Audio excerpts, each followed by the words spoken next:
Okay, good afternoon. Good afternoon. Good afternoon, sir. Okay, let's start.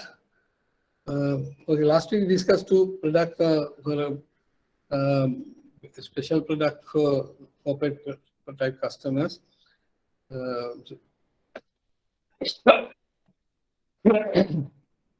uh, Syndicate loans and venture capital financing, what we discussed last week. Today we are going to discuss another two more types of financing instruments used basically in the corporate segment, corporate market. And this is called asset-backed securities. Asset-backed securities or asset securitization. There are two asset-backed securities also one way type of normally we commonly use sometimes this asset-backed securities or tangible securities. Other one is debt securitization. So today I'm going to touch about this debt securitization. What is this debt securitization? Asset securitization is a structured process whereby interest on loans and other receivables are packaged, underwritten, and sold in the form of a asset-backed securities. Now, this is a concept which have been brought specifically in the not only the bank, in any organization, talking about the assets in the balance sheet, right? It can be tangible, immobile, or else movable, or receivables, right? Are put into packaging, put in the fund package, and you will underwriting about the guarantee, underwriting is some type of guarantee, and it will be sold in instrument in the what you call financial markets. So it's called asset-backed securities or asset securitization. So very recently, you may have come across the government want to do this type of some sort of a structured, little differently, little differently. That is not balance sheet item. That's state assets. We are still as securities. Okay. The process of asset securitization in today's world. Asset securitization means a process by which one entity pools its interest in the series of identifiable future cash flows and then transfers claims on those future cash flows to another entity which is established for sole purpose of holding these claims. Basically, not individually, a series of identifiable fields which just have a cash flow, right, are put into a package, one pack, and that will be not all one together. It will be like bonds uh, divided into the number of what you call instruments and sold in the uh, money capital market items. This is now a situation. Will discuss how it is in operation. It is called asset securitization. Now, this concept came basically into in 1980s, where the banks and other finance institutions they had number of high what you call NPAs, non-performing advances. Started with that. These non-performing advances are uh, bought by some other companies. Companies are floated for collection to collect these non-performing advances of the banks. So banks or finance companies they sold their assets, non-performing assets, to these companies at a price and cleared their balance sheets from the non-performing advances. So the advance was cleared. It has sold for the company, which company will do the recovery. So with the mostly sold without recourse, or with recourse it can be sold. That is how it has started. Now, after that, when the liquidity position of the banks were threatened to what do you call, to look after the liquidity position or to overcome the liquidity situations, crisis situation, this instruments has been developed, right? Recently, banks, now how the assessed utilization moves. Recently, the banks originate a loan. The bank gives a loan, right? Bank originate a loan for a customer. For a customer, original, for example, say a property mortgage, against property mortgage, loan is granted. Now, after it is booked as asset in the bank's books, and sell the loan to an investment bank firm that creates a security backed by pool of loans. It will be another investment banking company to sell this loan. Loan means the book balance, right? And that company will pool all the loans together and to pooling and having an instrument, create a security back pool of loans. The investment bankers obtain credit risk insurance for the pool of loans from the insurance company, and so to cover up the risk, insurance policy is obtained by the investment bank. The investment banker can sell the right to serve the loan to other bank or companies specialized in servicing loans, and the investment banking firm can sell the securities to individual or institutional investors. So what will the investment bank? They sell the securities, the instrument, to the individuals and institution for an income. For income. So whoever buys that instrument, they have to pay the interest to the investment bank. Right? That's how this is operating. That's securitization. In other words, the book value of the asset, the loan, will be sold in the pool all the loans pooled into one pool, and that will be created entire lot and divided into instrument, right? Instrument like securitization, each 100,000. So whoever investors can buy that instrument in the money market and the capital market. So it's a capital market instrument going to be here, right? Securitization is what securitize the sale of securities backed by the cash flows from a pool of financial assets such as loans and leases. Right? In the bank's balance sheet, in the current assets, you find the loans receivables. Loans shows as a receivable. Then the lease rentals also a receivable. This is the off-balance sheet item. Right? This is the cash flow. The loan receivable will be sold as a security, backed by security to the buyers, right? The cash flow. Then the bank will get the immediate cash for that. Then the buyer will collect the cash flow from the particular facility. Three basic requirements for any securitization. There are three basic requirements needed for asset securitization. A pool of self-liquidating asset that will be served as a source of payment on the asset-backed securities. Self-liquidating, that means after settlement, balance will be automatically reduced, self-liquidity. The payment performance of the asset, including the likelihood of delays and default, must be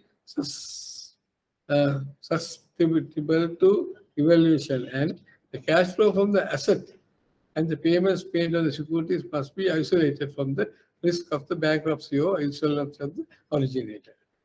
Right? So if an originator risk of originator's bankruptcy will not affect the securitization instruments.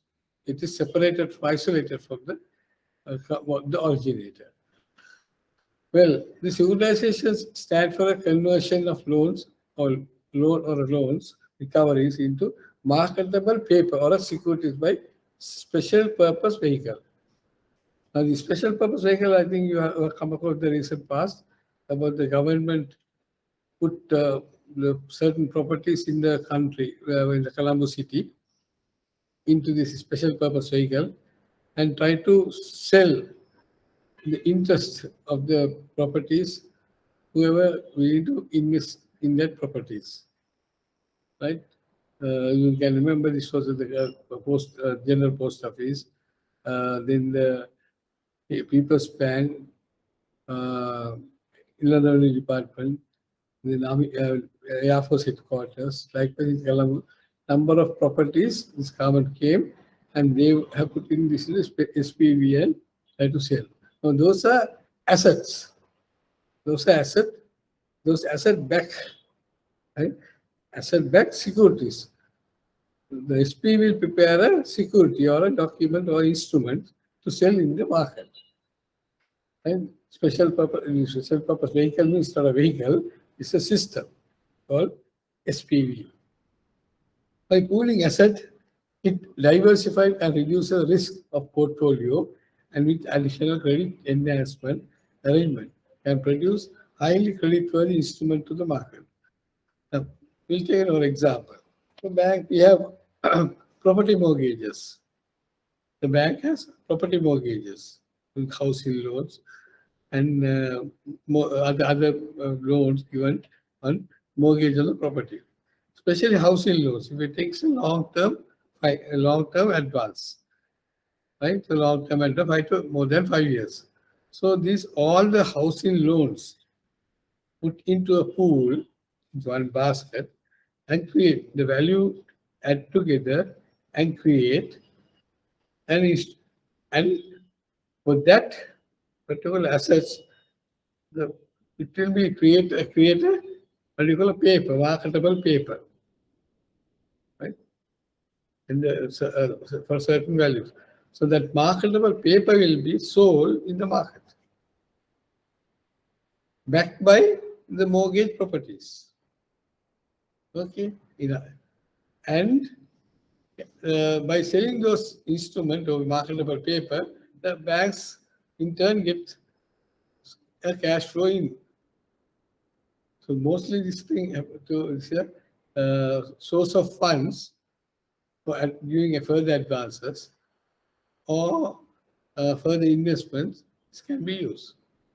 So those securities who buys, right? The loan repayment will be goes direct to the housing mortgage loan repayment will be directly go to the investors in the self-liquidating, mean that value of the marketable paper will gradually reduce. So you go for 5 years, within 5 years it's settled off. Then the asset will be remaining as it is in the bank's name. Mortgages are there. So after settlement by the customer, his mortgage, his property can be released separately. That's how it is operating. So securitization. It's a new concept, not actually new, it's an old concept, but for Sri Lanka, for us, it's a new, because we have not tried out this type of instrument. So for this type of instrument, we need a highly developed capital market. Highly developed capital market. So this marketable paper, the securitization paper, is a negotiable instrument, can be sold in the market as a negotiable instrument. And can go. Only the interest of the mortgage will be sold, not the property. Property is not given. Property is in the bank's custody. Only the interest of the loan will be interest being not interest rate. The interest on the assets have been sold. Right? So this will, in addition, enhance the credit arrangement. That means it will increase the portfolio. It's like a money making instrument, highly creditworthy instrument in the market. Isolating and efficiently allocating the risk.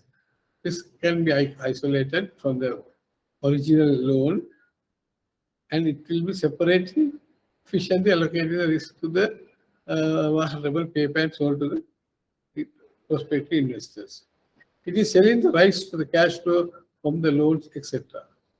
In other words, it's selling the rights to cash flow from these loans.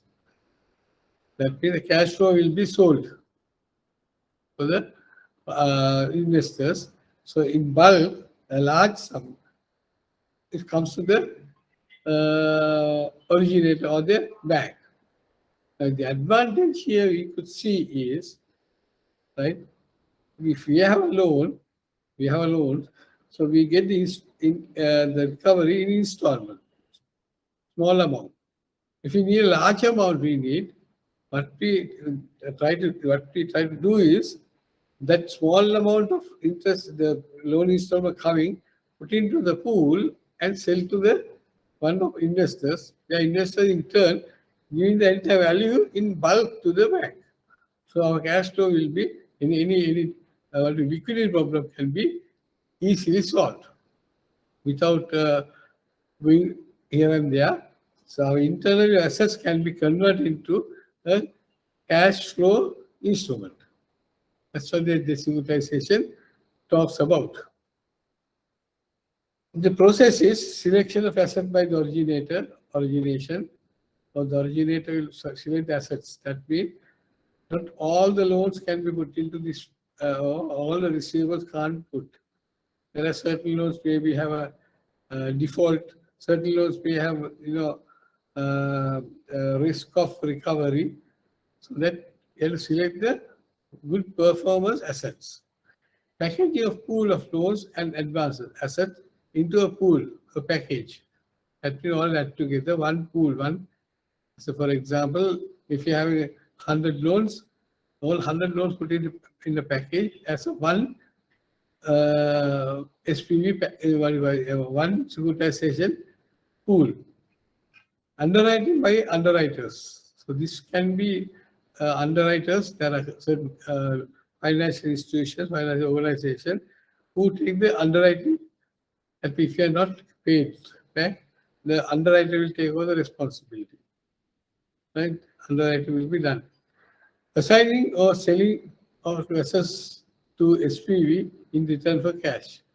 So once you sell the assets to SPV, that interest of the assets to SPV, SPV will pay in bulk cash to the originator. Conversion of the assets into diversifiable securities. So the entire assets will be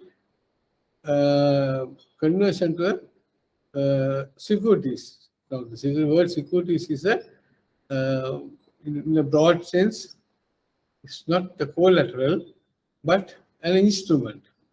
Securities is called an instrument, investment instruments. Securities are investment instruments. Okay? SPV sells them to investors through a private stock market in return for cash. Investors receive income and return on capital from the asset over the lifetime of the securities. It's like any other what you call merchandise product. You buy a product and you get the interest you pay for it, and you invest, you get interest on that. So that this is a debt instrument, therefore they are getting interest. At the end of the period, you sell it. Once you settle, it will be sold, and you recover the money. The risk of the securities owned by the investors is minimized as the securities are collateralized by assets. The securities that instruments investors, its risk is minimized because it's backed by an asset. By an asset. That asset is any type of a receivable. It can be mortgage loan, can be a leasing receivable, or some sort of a receivable.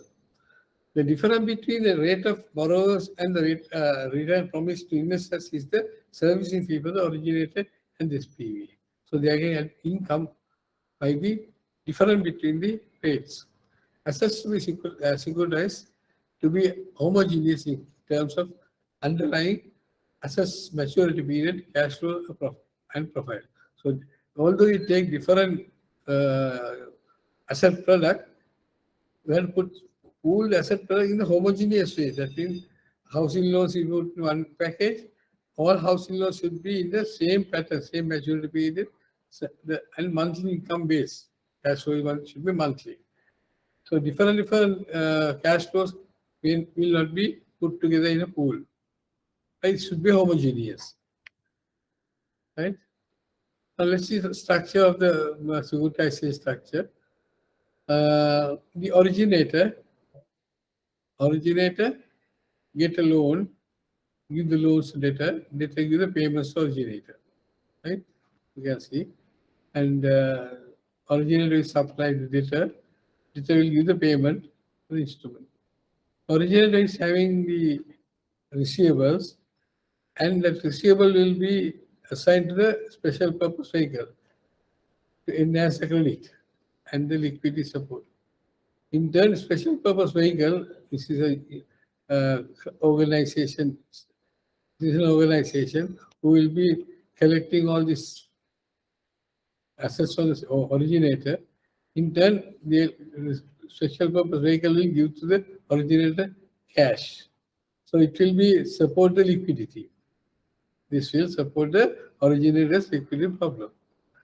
Then special purpose vehicle will be put all these assets, receivables into one pool and issue notes. Notes mean securities. Right? 100,000 worth of security, 500,000 worth of security, like that. It will be in a nominated figure for investors. Investors in turn buy and pay cash to the special purpose vehicle. Right? So originator get that cash for their supply of these assets. Now actually the debtors debts will be debts, the receivables will be invested in the form of a investment instrument in the market to investors. So investors buy these instruments backed by the collateral and the guarantee given by the underwriters, and it will operate smoothly. So this type of securitization structures are operating in India, even in Pakistan, now in our region. I think Bangladesh also they are having. Still we are too small. Our markets are very small. Therefore, we don't have much big market to sell this product in the open market. So therefore, we have to sell in individual basis, individual one-to-one basis. But still the structure can be operated. Who are the parties involved? Let's see. Originator, the entity making loans to borrowers or having receivable from the customers. Right. Originator is bank or a financial institution specifically who is having the loans, receivables, or receivables from the customers. Right? Receivables from the, it's talking about the lease arrangement, this lease rental receivable from the customer. Special purpose vehicle is the entity which buys the assets from the originator and packages them into security for further sale. Now, this is important to very carefully understand. The special purpose vehicle, SPV, is an organization entity which will buy the assets from the originator. Right? What are the assets? These mortgage loans, receivables. Right? Those are the assets. Those assets will be bought by the special purpose vehicle and they are packaged into security for future sale. Put together, those will be put together and have a security instrument to the market. Investment bank, a body that's responsible for conducting documentation work for this securitization program. Investment banks are the coordinators for this securitization. So investment bank will do, they will do the coordination work and the documentation for these transactions. Then credit rating agencies outside the company, they will provide value addition to the security, right? Credit rating agency by going to their this security and giving a value or rating. When the credit rating is given and the credit rating is high, it has a high value in the market, depending on the risk and the liability. The underwriter of the insurance company provide cover against the redemption risk to investor and the under subscription. There are two things. Underwriters will normally do the what is under subscribed. For example, pool of assets will be pooled by the SPV and put into the market as securities. Now there are, if there are all the securities moved or bought by the investors, there won't be any problem. But sometimes you may find SPV have package of pool of assets which will be securities to sell, whereas it is not fully subscribed. That's the bias for that. In such instances, normally making arrangements to underwriters to buy those undersubscribed portion. So definitely thereafter, underwriters company will be monitoring the loan portfolio as well as the company because they have a risk of recovery of their facility. Investor is the party whom security has sold, right? The obligors are company that gives the debt to other company as a result of borrowing. It's called debtor. Right. Then SPN is sold, special purpose vehicle, and it is sold. It is a legal entity created to fulfill the narrow, specific, or temporary objectives, that is, funding the assets. So SP will be the intermediary who's connecting the originator and the investor.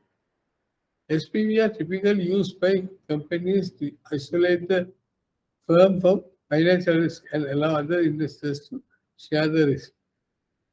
Okay. SPV are typically companies but to avoid their financial risk. Right? And share the investor with other investors broadly. Then SPV is an intermediary role. Intermediary means between investor and the originator. Investor is who is buying the security. Originator is the person who gives the security, sell the securities of their assets. Helps in the pooling process. SPV will collect from sometimes it can be from the different banks, maybe. A different institution or financial institution maybe collect all product, put into a pool and sell in the market. Holding a pool securities has reciprocity and bankruptcy remote transfer. Okay, so SPV bankrupted even, the transaction can be continued without any interruption. That is a specific features of this rule. Why originator securitize? Originator, the company or person whose assets are pooled and given, called originator. Off-balance sheet financing, remove illiquid assets. Now, SPV financing is mostly off-balance sheet. Off-balance sheet means not appearing in the balance sheet as an item. Therefore, the assets, all the ratios may not affect the business. Improves capital structure. So this will help to increase the capital of the originating company. Those who have assets will be sold, and in turn, money is coming back that you can invest in the capital. Extend the credit pool. So this when the security instrument put into the market, that is actually creating a credit to be sold in the market. It's the credit pool. Reduces credit concentration. Although it's a credit instrument, it is actually working as an intermediary product to in between originator and the investor, passing an instrument to the investor. Investor will buy that, and the return will be paid to the investor. End of the period, investor will get the money as well as the interest for the investment. This is method of risk management by the risk transfers. The risk is transferred from bank to SPV, from SPV to investor. Right? Since the risk can be shifted from one person to another easily. Improves accounting profits. Profits can be generated and increased carefully. So these are some of the important things about the securitization. Let us see investor viewpoint. What are the advantages for the investor? Opportunity to potentially earn a higher rate of return. That means investor will buy this instrument and they get the interest for the instrument to SPV from the originator. The income is getting. End of the maturity period, investor can sell the securities if the market has increased, bearish or bullish, depending on that, high return can be obtained. Opportunity to invest in a specific pool of high quality credit enhanced assets. Right? So these assets are being pooled in homogeneous packages. So the investor can select most beneficial, most advantageous product in the pool. Right? Portfolio diversification. From risk portfolio can be diversified from traditional lending pattern to security market position, security market instruments.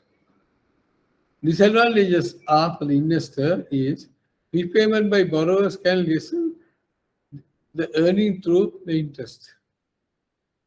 Borrowers, if not paid their loan installment carefully, so there's a risk to the investor where is anticipating the return to his investment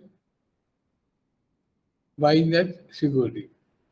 Currency interest rate fluctuations which affect the floating rates on ABS, asset-based securities. Okay. Currency rates, interest rate fluctuations. Interest rate fluctuate will affect the floating rate of the asset-based securities. Maintenance obligations of the collateral are not met as given in the prospectus. So there's no collateral involved. Only collateral is the undertaking by the investor, so not investor, undertaken by the originator that if in case of a default, they have the right to take possession of the asset. Although it has mortgage to the particular bank, it can be sold for third parties under this arrangement. What are the types of securities available? Asset-based securities are those securities whose income is derived from the pool of underlying assets. Example, payments from the car loan, credit card are asset-based securities. right? Payments for the car loan, credit card payments are receivables, are called asset-backed securities. Then mortgage-backed securities. Mortgage loans are purchased from the banks and assembled into pools which govern securities. Mortgage loans, housing loans, most what do you call uh, not productively use these assets. Right? Mortgage loans are purchased from the banks and assembled into pools which become securities. Then credit debit obligation are those backed by corporate bonds. Then credit liability those backed by the leverage home loans. There are two types of credit debt obligations. Right. Before you go to the types of what can be securitized? All sorts of assets can be securitized. Auto loan, student loans, mortgages, credit card receivables, lease payments, account receivable. All this is a type of assets, different types of assets. Now these assets can be pooled into a security and can sold an instrument in the market. Okay. So what is the idea of this asset securitization in simple terms? To put in the simple term, what is the idea of this asset securities?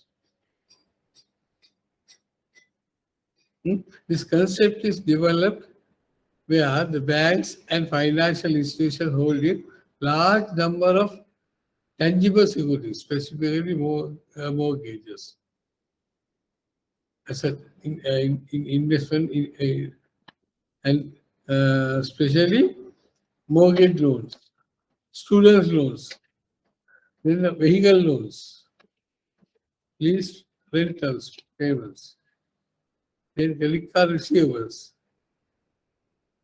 also accounts receivables, account receivables with debtors. These are the assets appearing in the balance sheet of any organization.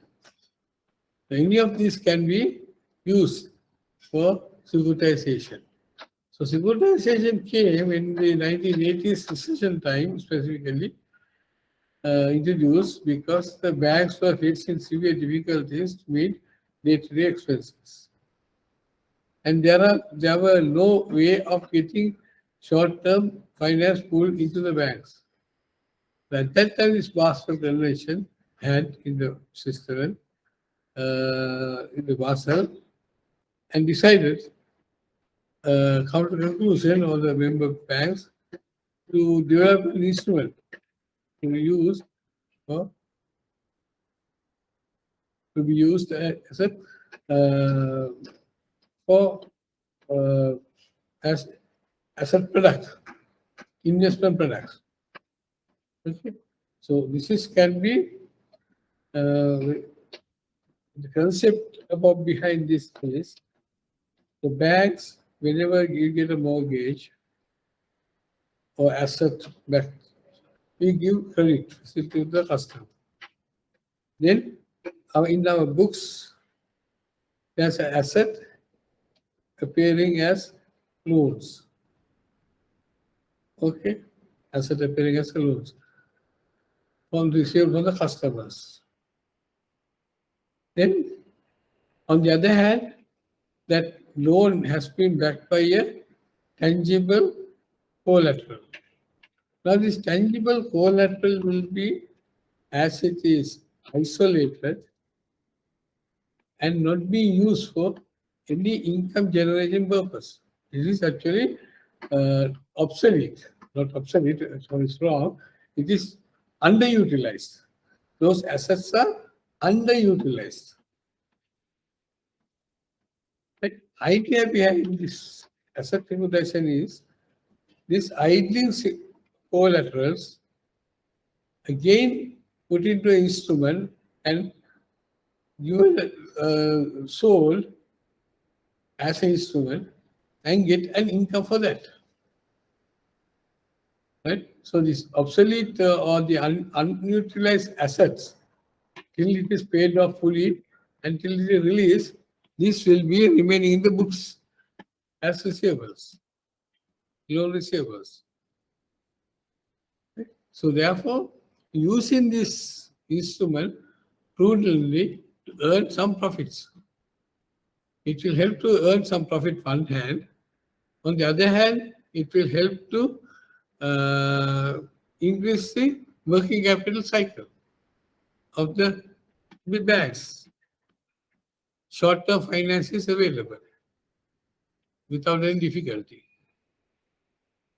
It is one of the instruments which has been introduced for that purpose. Right. How this operates in the environment is see, benefits of financial environment. This brings the financial market and capital market together and increase the power of capital market. I told you earlier, there should be strong capital market to be available to market these type of securities. Market this type of security, there should be strong capital market. That's why it is lacking here. In 1980s, I think before 1980s, when this Yajadana government has been introduced, this type of this was originally introduced by the Yajadana government at that time because that time had a we are in the developing capital market. The GIA's policy of an open economy open the economy for the outside investors. A lot of investors came to Sri Lanka, especially banks, 11 banks came and opened up this type of financial market to develop in the country. Thereby, it would increase our foreign exchange position. That's what the idea at that time.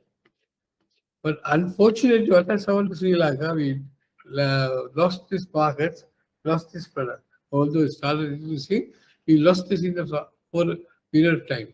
That's the 1983 riots. After 1983 riots, in fact, our what you call economy was affected, and these new innovative products were all underwent. After no one has taken attention to reintroduce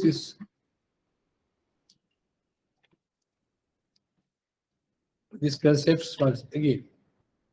So it's high time at the moment. This is that person or situation, although a little difficult, we may be able to enhance our capital market by putting capital market instrument. We don't have much of an instrument to put the capital market, although we have a money market instruments. Okay, called money market instruments, so those are short term. Capital market investments are it's a long term. Right. The securitization reduces the risk for the creditor, so it will lead the lower cost of funding. Security for creditor, what is receivable, will be very limited. Therefore, risk is reduced. Therefore, they can increase the lower the cost of fund. When the cost of funds are lowering, there are opportunities for invest further. So the cost of fund is one of the crucial point to determining the financial needs of the country. Okay, agency and intermediation cost is reduced. Cost reduction is there by environment. The rate of assets turnover is market increases. Asset turnover rate is in the market increases. Then therefore HFCs, finance companies to securitize due to this volume of their resources increase. So here If the securitization market instrument put in the market, it will be revolving, circulating. The more it circulates, it will increase the resources of income. This one, the volume of resource increases thereby. Then component risk, credit liquidity, catastrophe. The segregated and distributed to the market intermediaries, which absorb them and make market stable. Okay, so the component risks are segregated and distributed to the market intermediaries, which absorb them and make market stable. Okay, so this component of risk will be segregated, separated, and which will absorb the risk in the market, which become market becoming more stable market. What are the benefits to the lenders of debt securitization? What are the benefits? Benefits to lenders are obtaining a lower cost of funds, more efficient use of capital, more efficient use of capital. Capital is a very scarce resource. So capital will be invested in the investments where it gains high profits. Better asset liability management. This is the key to the success of any business. It is established thoroughly here in the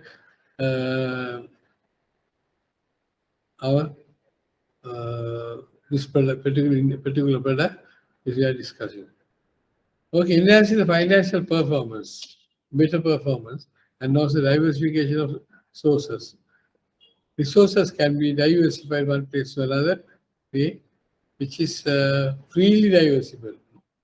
There's no restriction on diversification of resources, right? And when it comes to other products, sometimes you may find the governments, intergovernments may intervene in the interfere in the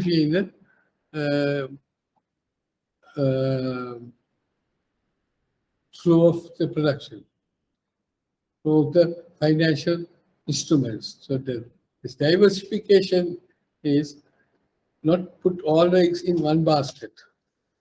There are different avenues for investments, not only the loans, right? Other products are also available in the market to diversify the investment.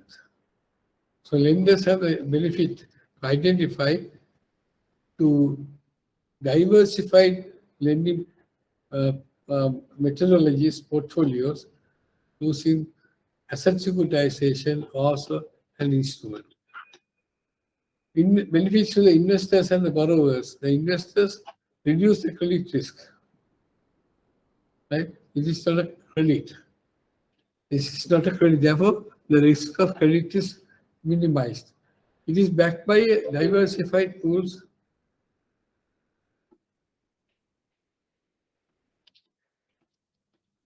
It's backed by a diversified pools of loans, right?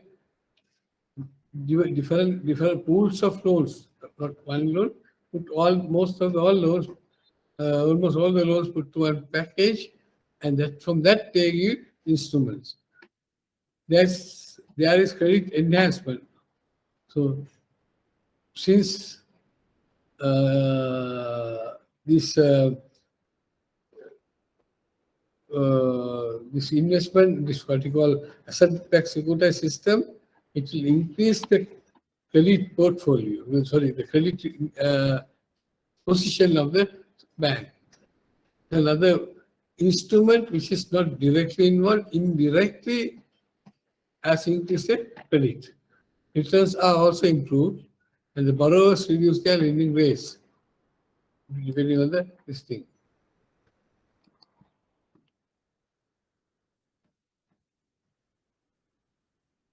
Okay, so that's the limited area about the asset-backed securities, how it is operates, and at the current moment, it is one of the products which is may come in the near future with the if the capital markets are improved well. Okay, now let us look at how the government want to do this. Right, I told you earlier, this government, what they originated the government, UDA, established a company called Serendiva.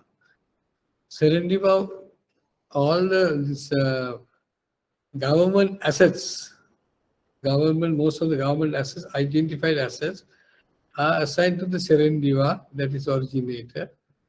So Serendiva is a special purpose vehicle. Originated the government, their assets were given to the Serendiva company. Serendiva company will find investors. As Serendiva company pool these assets into a pool and make a what you call security instrument. Security instrument. Those security instrument is available where investors can invest in the security instrument. Right? Issue the note instrument, and the, in turn investor will get the cash back. So the government originator will get the cash back. So idea behind this is these assets are not sold.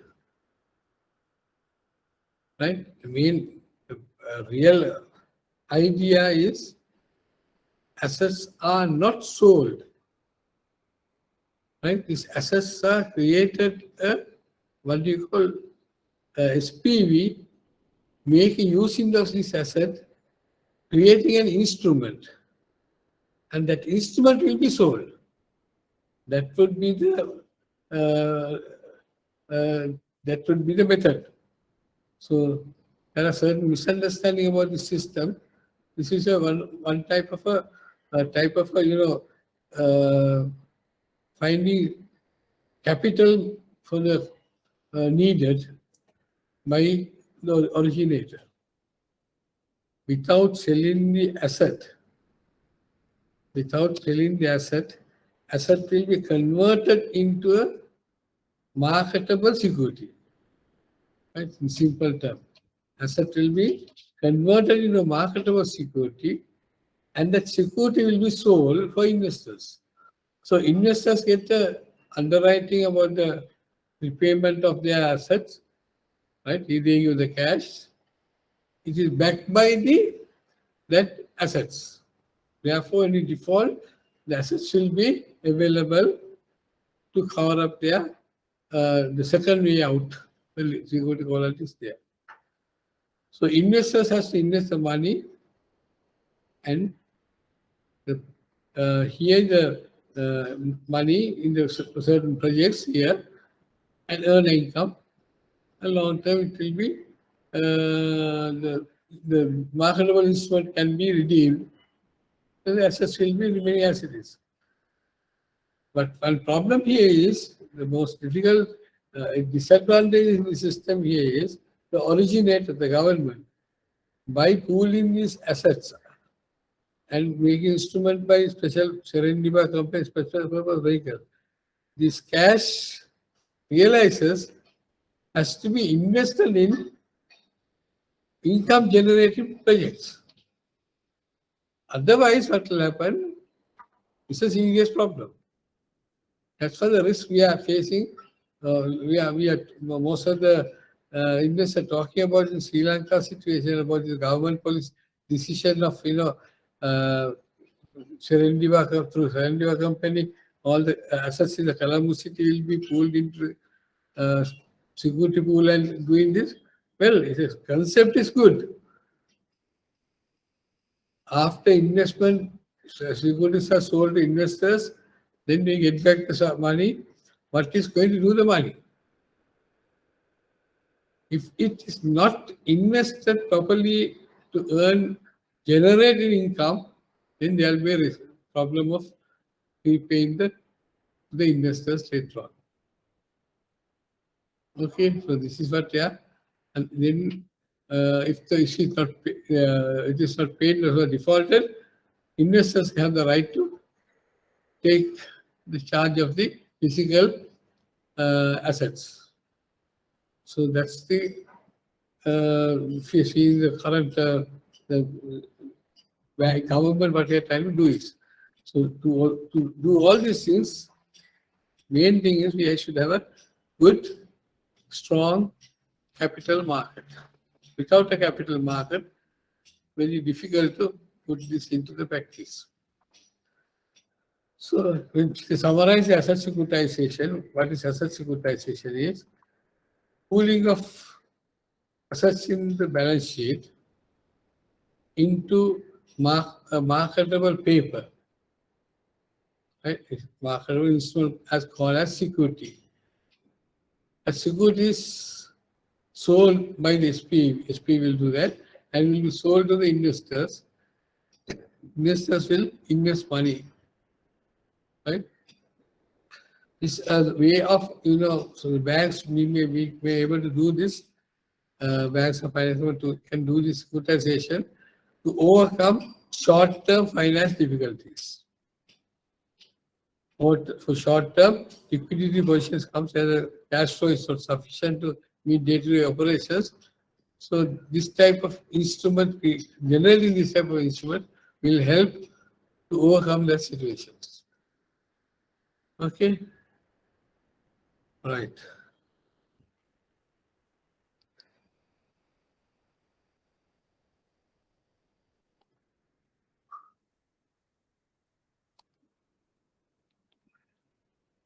Next,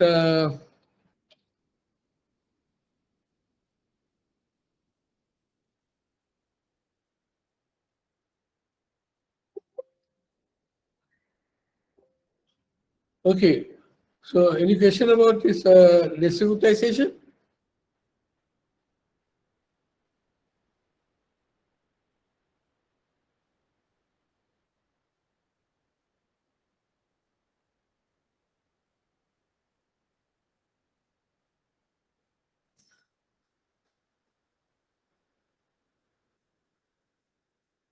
Okay, we'll go ahead. What is bill discounting? What is factoring? What are the factoring instruments? And what are the other instruments available in our corporate market for short-term financing, specifically short-term financing? Most of these products we are using to working capital financing. Hmm?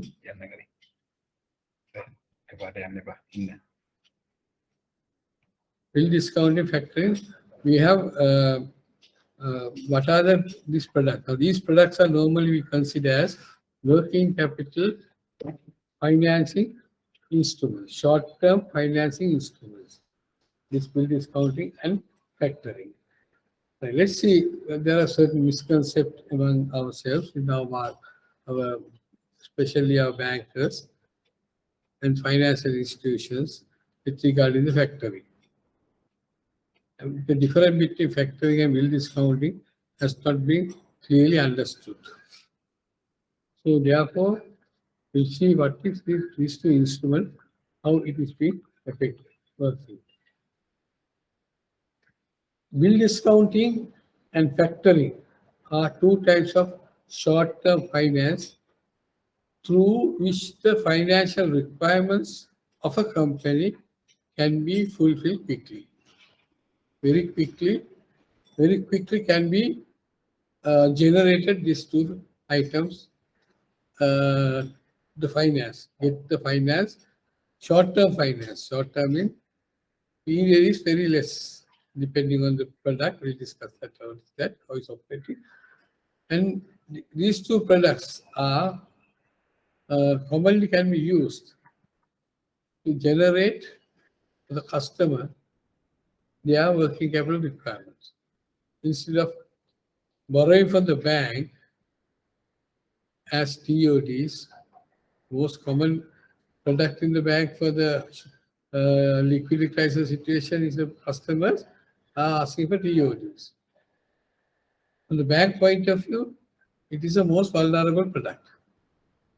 It's the most vulnerable product because it is unsecured. There's no collateral, it's very unsecured. And customers very happy to obtain this facility because there's no documentation, there's no process is done there. Very quickly you can take it. Some banks also very willing to give this, freely give to this facility because similar as customers, very less have hazards, haphazard manner, right? So if you're going to give her a loan, the loan has to be processed, documentation has to be done, right? It has to be followed up. Here, nothing is there. Straight away throw the money to the counter to the customer, depending on the customer's repayment. We are praying for the customer to repay, otherwise we are in trouble. But these two items are some of the items which have been introduced to get away with the customer's liquidity problem.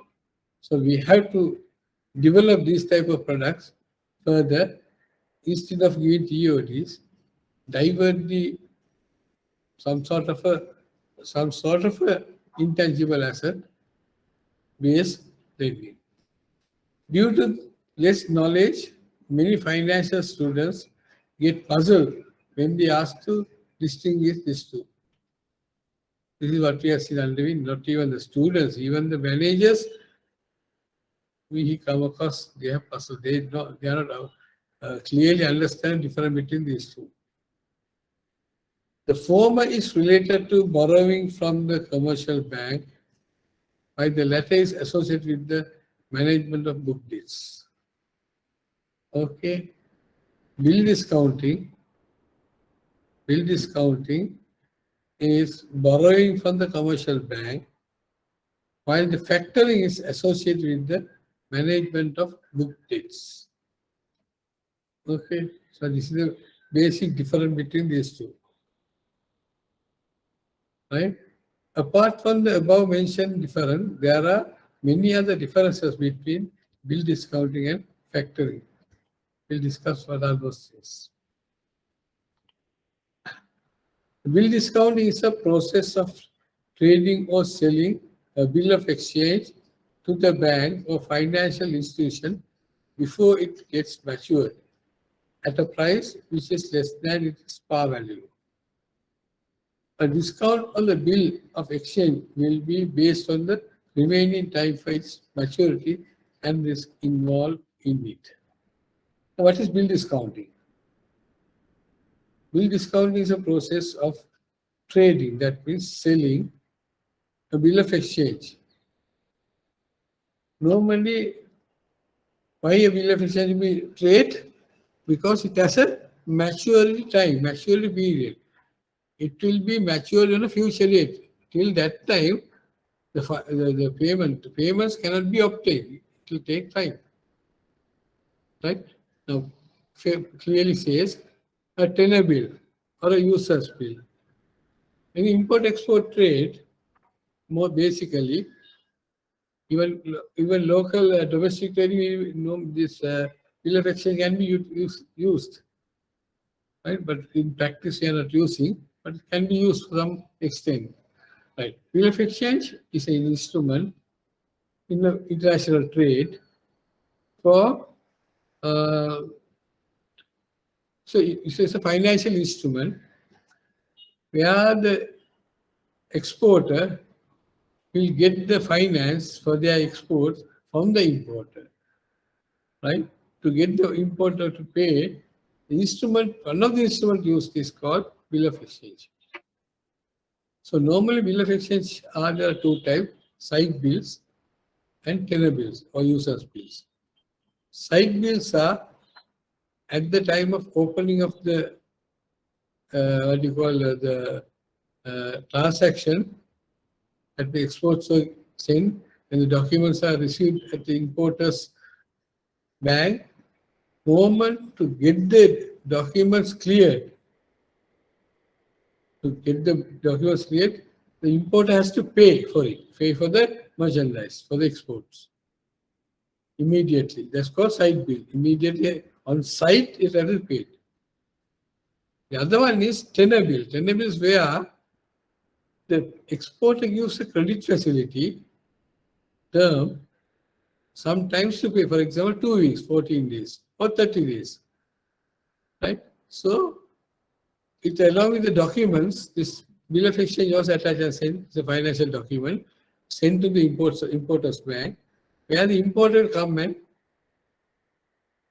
sign on the bill of exchange, and it mentioned is accepted and signed on it, then it's becoming the bill of exchange a receivable instrument. That means, in other words, the exporter will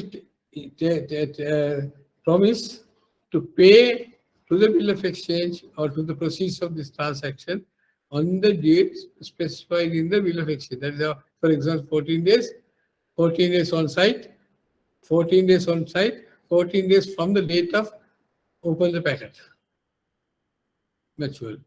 So now, for example, 30 days, for example, 30 days or 14 days, whatever it is, depending on their trade agreement. So once it comes to importer's bank, importer signs and accept it, the bill of exchange, then the importer's bank will release the documents, clear the goods and go. This negotiation is called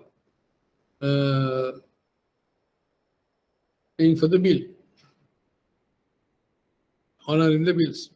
So the importer's bank will hold the what you call the bill of exchange, or send the bill of exchange to the exporter on the maturity date to confirm to get the collect the funds from the importer's bank.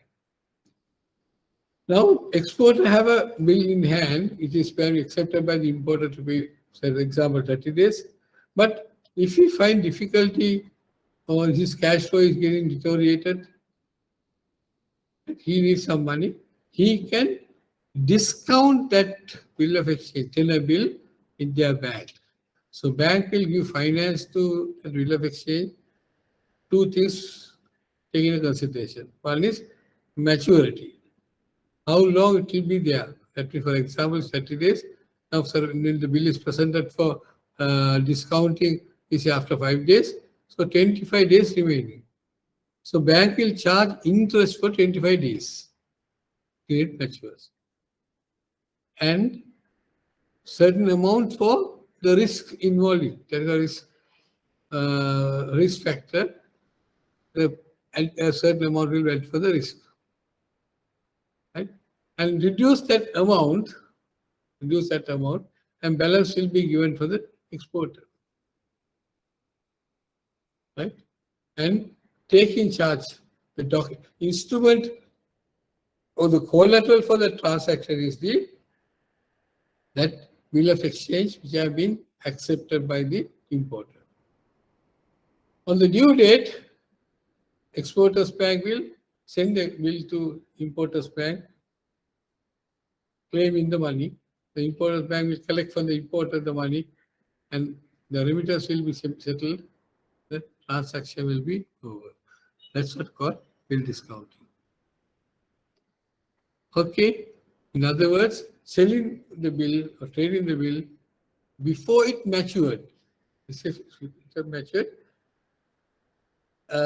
and the bank will reduce a certain amount. One will be the interest component for the period of maturity till it gets realized, and the risk involved, and get it paid for it.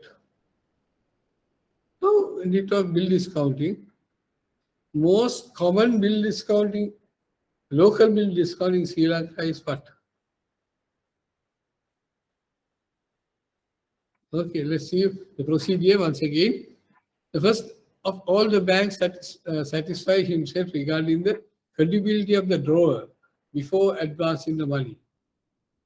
Specifically, when the bank discounting a bill of exchange, we are satisfied over the drawer. Who is the drawer? Drawer is uh, the exporter. Having satisfied with the creditworthiness of the drawer, the bank will grant money after deducting the discounting charges and or interest. Right? The discounting charges, that's interest, plus what you call risk element, what you call for the risk factor, certain amount will be adjusted for that. When the bank purchases the bill for the customer, it becomes the owner of the respectable bill. When the bank person, bank becoming the owner of the bill. And the bill of exchange always now is still holder for value. Holder for value. The bill is now holding for a value. Value is already paid. If the customer delays the payment, then he has to pay interest as per the prescribed rate later on. Right. This is something. Right. Now, let us talk about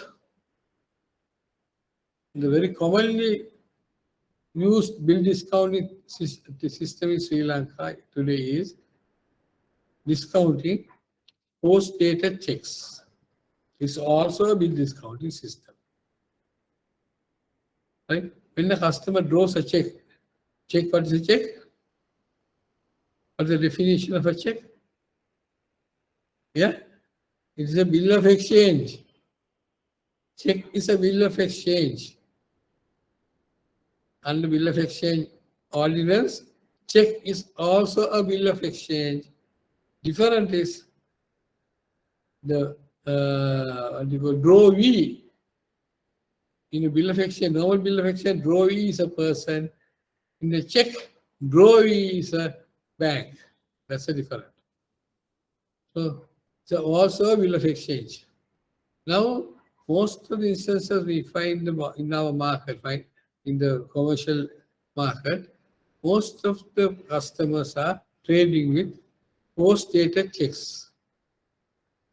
Post-dated checks. Now, there are certain arguments in relation to these post-dated checks. What is the legality of the post-dated check? Can a person issue a post-dated check? Firstly. Okay. Now, legally, check or bill of check is an instrument payable on demand. Bill of exchange ordinance section 79. It's a bill of exchange payable on demand. Whenever presented, it has to be paid if the funds are available. If not, it should be returned with a returning remark. That's an instrument called check. Right. Payable on demand. Now, if it's a post-dated check, can be it becoming a payable on demand. When the date is post-date, a future date, today we are customer issuing the check, putting future date, 30 days after that. Will it be a payable on demand? So there's an argument going on this regarding the what you call validity of this check. But in practice, not in law, but in practice, banks consider on demand mean whenever presented for payment, not the date appearing on the check leaf. Whenever customer presented the check for payment, that is the date of demand. Okay. So the date of demand can be postponed by the way of a post-dated check. Well, now in the market, post-dated checks are negotiating, going hand to hand. Therefore, a lot of this what you call liquidity crisis situations, working capital shortages have been created. Therefore, banks offered, even some finance companies are offering, to discount these checks. It's also bill discounting. So take the check, deduct, work out the period left for maturity, add the interest for that. Even some banks adding the service certain commission to that also, in addition to the interest commission also, and the amount has been different will be given to the customer. Check is in bank's custody. On the due date, when it presented for payment, it is payable on demand. Money should be available to make that payment. If funds are not available, then the payment, even the bill discounting, then the banks has to go for charge. I send a letter of demand to the drawer. If the drawer not respond, then we have to file, go for legal action. That's a risk. So that's why we are looking for the credit worthiness of the drawer. Credit worthiness, depending on that only, most of the time we are purchasing these checks. Right. Now in the check purchasing, when it comes to check purchasing, there are certain risks we are taking into consideration. There are certain instances we have found, the same customer having two or more accounts,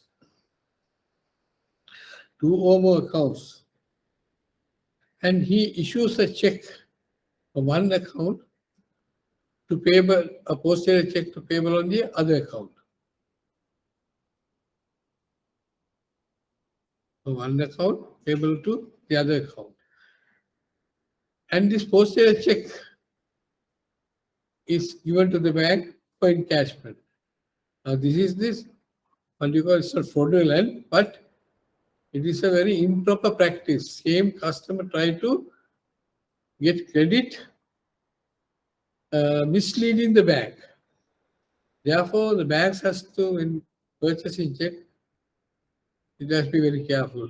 So we should have practice that not for individual customers, we should not purchase checks. That is open checks, cash checks. We should not open. But in the competitive environment, all අපි ගන්නවානේ. So open checks වල risk එක වැඩි. That is, anybody holds check is a legal instrument. ඒක නිසා ගන්න පුළුවන්. නමුත් if it's defaulted, recovery is difficult. Therefore, whenever purchase a check, it should be credit worthiness of the drawer has to be established. That means who is the issuer of the check? A company, a reputed company, maybe okay, we accept. A genuine background of a person who issued the check may be accepted.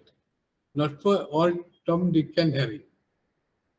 This is where we make misleaded and gone away. So this bill discounting and check purchasing both are same. Okay, I come to next, then you can understand difference between these two. Okay, what is factoring? What is factoring? Factoring is a transaction in which a business sells its invoices or receivables to a third party financial company known as a factorer. Right? A business factor is a transaction which business sells its invoices or receivables to a third party finance company known as a factorer. The factorer then collects a payment on those invoices from the business's customers. Factoring is known in some industries as account receivable financing. Account receivable financing is a key now. Factoring is okay. What is it? එහෙමනම් sells the invoice. මචං වාජි කරගන්න. Which a business sells its invoices or receivables. Invoice එක receivable එක. That means book entry එක. Factor කෙනෙකුට විකුණනවා. Sells, outright sell. Outright sells. විකුණනවා. විකුණලා cash කරගන්න. That's called factoring. Okay, now those who have misunderstanding between this factoring and check post-dated check purchasing difference. Bill discounting bill discounting and postage checks are discounted. It is not sold. By that, where the factoring, it will sell the receivable to the factorer. Factorer will outright purchase the receivables of a party. This is also an instrument used in the short-term financing or what you call working capital financing instrument. Factoring is defined as a method of managing book debt in which the business receives advances against the accounts receivable from a bank or finance receiver called as a factor. There are three parties to factoring, that is debtor, buyer of the goods, the client, seller of the goods, and the factor, the financier. Finance factoring can be recourse or non-recourse. Recourse factoring or non-recourse factoring. Okay. अब ये ठीक बालू ठीक है कोना दिखेले factoring वाले it वास bill discounting वाले वे कहते हैं कंपेयर कर बालू what are the plus and minus points on this. The factoring is managing book debts or receivables. Debtors, book debt means debtors. In other words, account receivables or debtors will be outright sell to a factorer called factoring.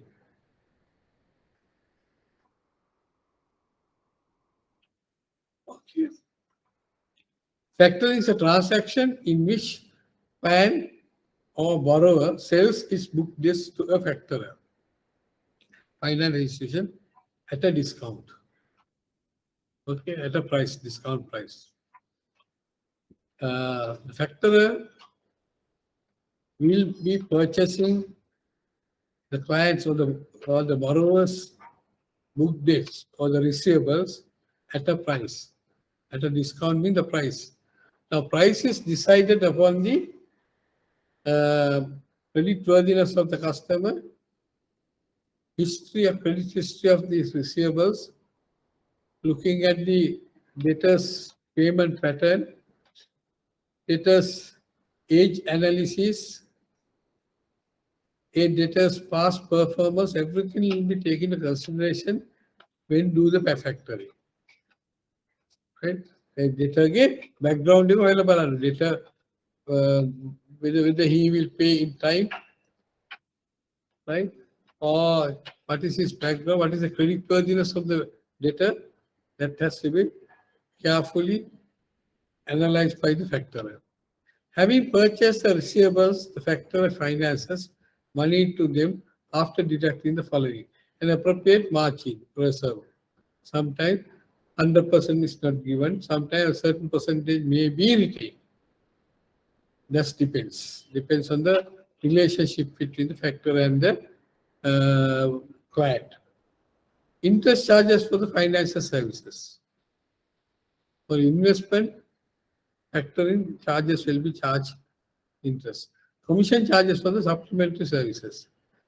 Right? Normally, outright purchases mean the factorer will quote a price. Factorer will quote a price to purchase the book debts. Book debts, like a commodity, will be sold. Like a commodity, will be sold. Like the price will be decided depending on the three factors. What is the margin? How much of interest needed? What is the commission? Add these three things together and take the price. For example, a book debt value of is 100,000. The factorer may be offer for that 90,000. Right? Not 100,000, 90,000. So the 10,000 will be for the margin and interest charges, commission, etc. Right? So there will be a time lag. Factoring also, Receivable, there's a time lag because the client and the borrower has a debtors. The debtor has given certain period to repayment, 30 days or 60 days or like that. So depending on the period, interest will be calculated for that period. Right? For till the mature like bill discounting, for the period, interest will be calculated and outright purchase for a value less than the par value or book value. Now the client forward the collection from the customer to finance institution, or he gives his instruction to forward the payment directly to factorer and settles the balance dues. Okay, the client instruct the pay direct to the factorer the payment. That means from debtor, instruct the debtor to pay direct to the factorer because he has sold the his right to the factorer, outright sold. Therefore, all the transactions thereafter with the factorer and the client's debtor. Banks provide the following services to the client. Credit investigation. Right? That means his credit history, his acceptance, and his background will be investigated by the can be another investigation, credit investigation. In other words, before doing a factoring, debtors, that means the customers' debtors, clients' debtors, credit investigation will be carried out. In the debtors' ledger maintenance, collection of debts, how the debts are collected, whether all the due date we have been paying, so any delays, any defaults, then their credit reports on debtors and so on and so forth will be investigated. And right, that will proceed here. Factoring is a sale of book debts by firm client to a financial institution. Once again, I discuss the same thing. And factoring, factor is understanding that the factorer will pay for the book debt as and when they are collected on the guaranteed payment date. Normally, the factorer makes a part payment, usually up to 80%, immediately after the debts are purchased, thereby providing immediate liquidity for the client. So the factoring is a user instrument to as a working capital finance and the liquidity to clear liquidity position of the customer. Okay.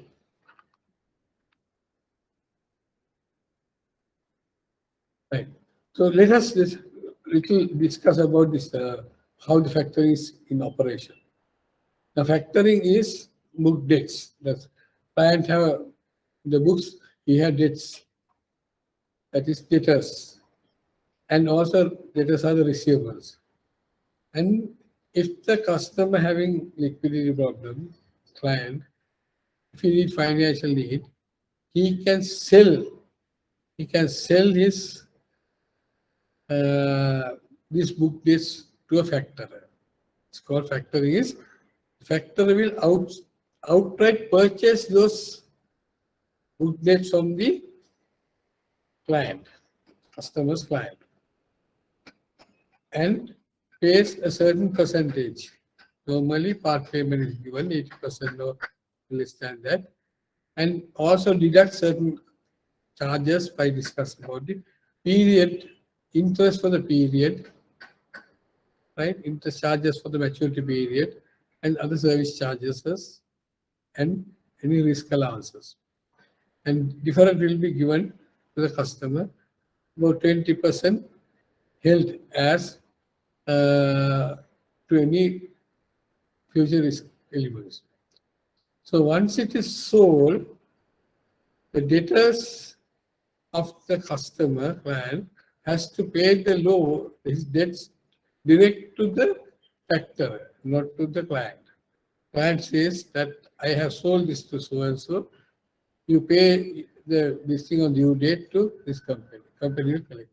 The factorer will try to have a negotiate and to do the recovery as it is. Right? This is factoring. This is very Not that difficult, very simple process. Only risk is here is that this is an outright purchase. Outright purchase. Under bill discounting, we'll discuss later, but in the comparison comes up. Okay. The process is a factoring. The client, the client the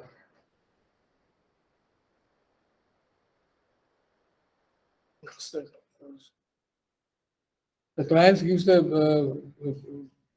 debtors. Client and the customer have a transaction of debtors.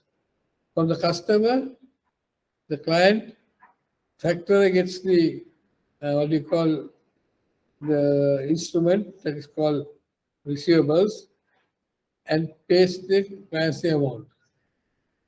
And the customer, in turn, factor will invest payment for the customer. And the customer and the client will pay back, that will be given to the customer and settle this transaction. Now, second component will be paid. What is so a factor is a financial intermediation. Factor is between the client and the customer, intermediary, try to do the receivable of debtors will be undertaken by the factor. He buys that and pays immediately, not waiting till the debtor pays. It will be advanced by the factor. So that's how the clients get the advance from the debtors, and his financial position will be liquid position will be solved. That buys the invoices or a manufacturer or rate at a discount and takes responsibility for collection of payment. So the factor's responsibility collection from the debtors is the factor's job. After outright sale, client have nothing to do with the debtors. Right? Supplier of the seller client, buyer of the debtor is a customer, finance intermediary is factor. Now,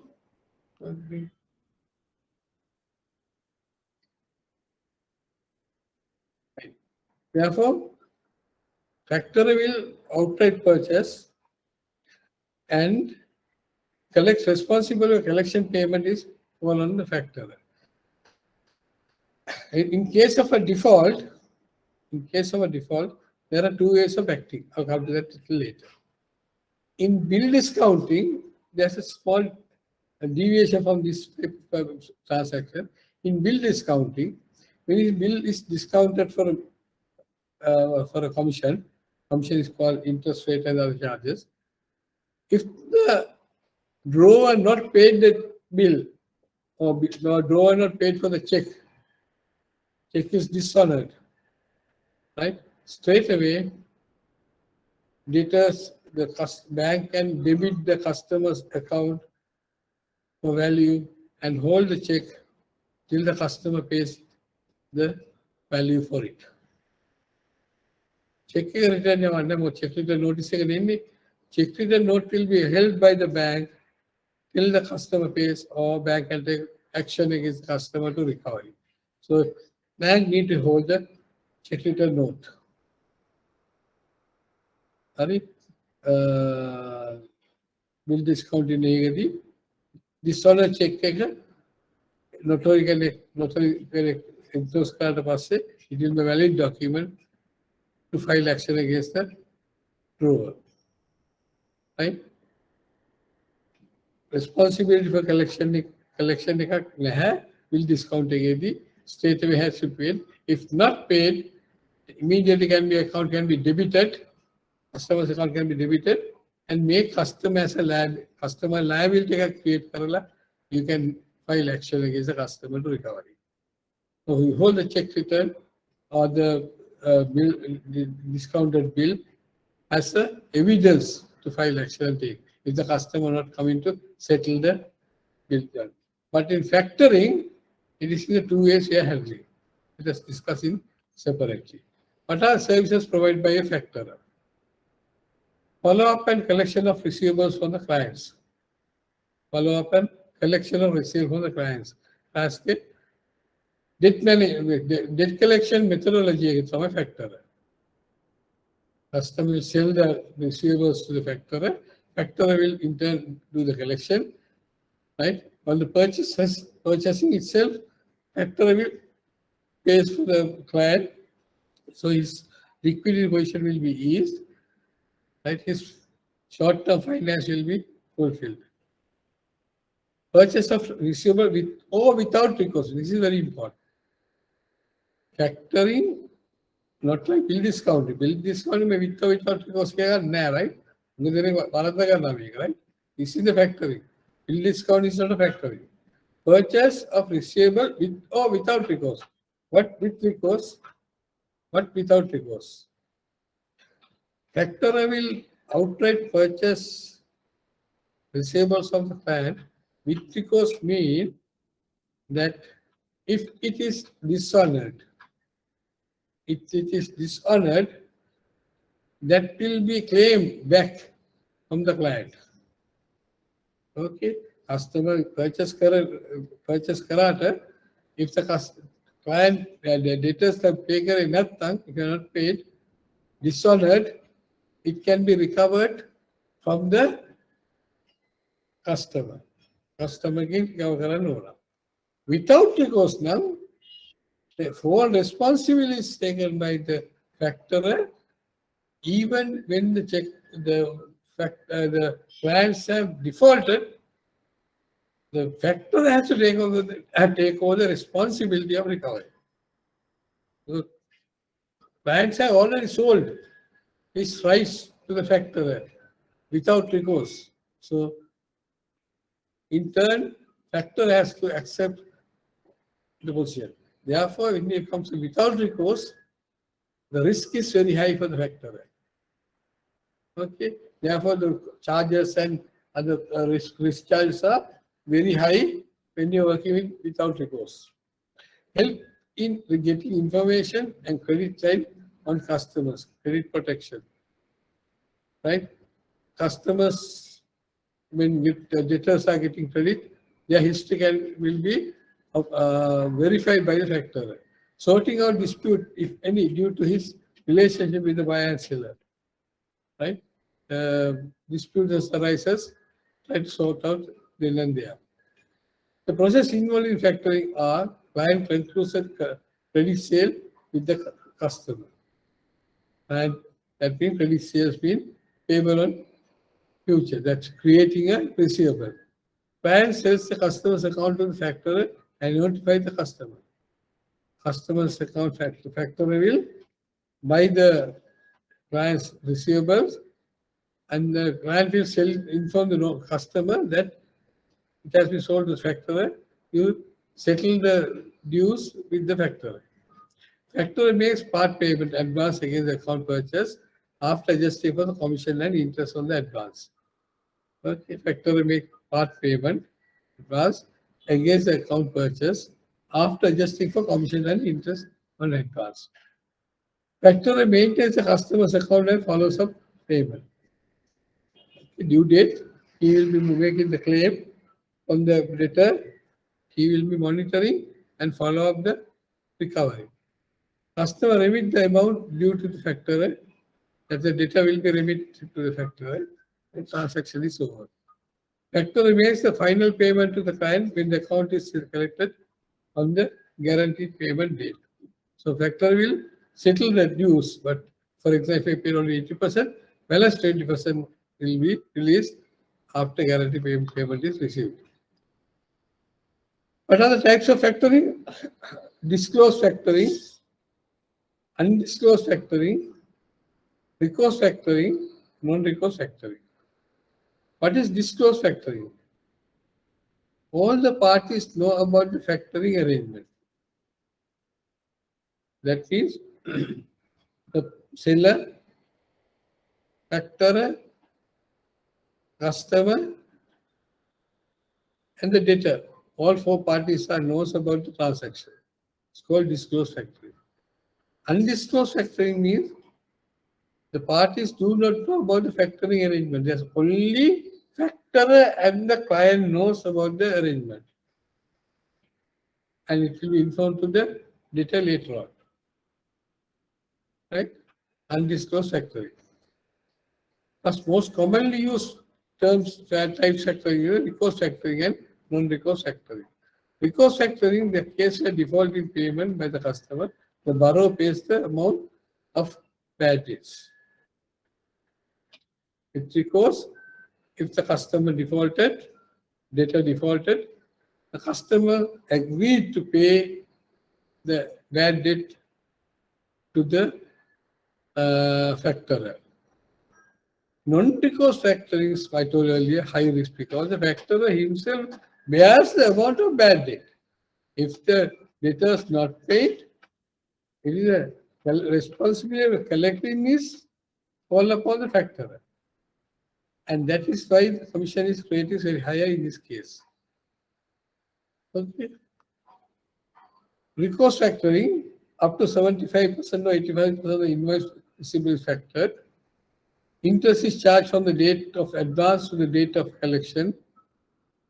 Factorer purchases receivables on the condition that loss arising on account of non-recovery will be borne by the client. That's called recourse factoring. Credit risk is with the client, not with the factorer. Factorer does not participate in the credit sanction process. Right? It's called recourse factoring. Non-recourse factoring, factorer purchase receivables on the condition that the factorer has no recourse to the client if the debt turns out to be a non-receivable, non-recoverable. If the client's customer or the debtor default the facility, the payment, then the factorer has to bear the if it is losses, bear the loss, or file action and recovery is the factorer's job. So non-recourse factor normally not much popular. Mostly we go for recourse factory. Credit risk with the factorer. Higher commission is charged because the risk is high. The factorer participates in the credit sanction process and approves credit limit given by the client to the customer because they are taking the recourse. Full responsibility of the default. Factorer will involve in the credit sanctioning procedure. Then the other one is maturity factoring. Factorer does not make any advance payment to the client, right? Based on guaranteed payment date or collection of receivables. Now, this factoring is actually not helping the customer to ease the liquidity position. Factor does not make any advance payment to the client. They are not given. Based on guaranteed payment date or no collection of receivables. Guaranteed payment date is usually fixed taking into account previous collection experience of the client. Nominal commission is charged, no risk of factor. So maturity factoring means after maturing only factor will collecting the money and giving. So there's no need this type of factoring because it's factoring although there is in the what do you call this one. It's not needed because the customer can do the recovery. So here factorer does not involve any transaction. Only do is he does is he try to recover the collection. He try to recover the collection. Once he recovered the collection, okay, and he make a payment to the customer. Then there's something called cross-border factoring. This is similar to domestic factoring, except there are four parties: exporters factoring, import factor, and importer. There are four parties involved cross-border. This is country to country factoring. Okay. It's also called as two-factor system of factoring. The exporter client enters into a factoring arrangement with the export factorer in his country and assigns to him export receivables. So export receivable will be taken, accepted by the factor at the exporter's country. Export factor enters into arrangement with import factor and has arrangement for credit evaluation and collection of payment for an agreed fee. Import factor to arrangement, the importer then had to credit evaluation and collection of payment for a fee. Factor will do the for the importer's factoring part. Import factor and arrangement to collect through the import factor the money and given to the exporter. Notation is paid on the invoice and the importer has to make payment to the import factor. So import has to pay to import factor will in turn give to export factor will pay to the exporter. Both parties involved in this factoring. Import factor collect payment and remits to export factor who passes on the proceed to the exporter after adjusting his advance, if any. Where foreign countries involved, factor covers the exchange risk also. Let us see this, the differences between factoring and bill discounting. Right now, what we discussed two factors. One is of course bill discounting, other one is factoring. We discussed two instruments. Let us see, compare these two before we go further. Bill is separately examined and discounted. Bill discounting, bill or check, postal check will be separately examined and discounted. Factoring prepayment made against all unpaid and not due invoices purchased by the factory. Whatever dues unpaid will be, factory will take care to do the prepayment. Financial institution does not have responsibility of sales ledger, administration, and collection of debts. Right? That means financial institution only deals with the relevant bill of exchange or the postal check.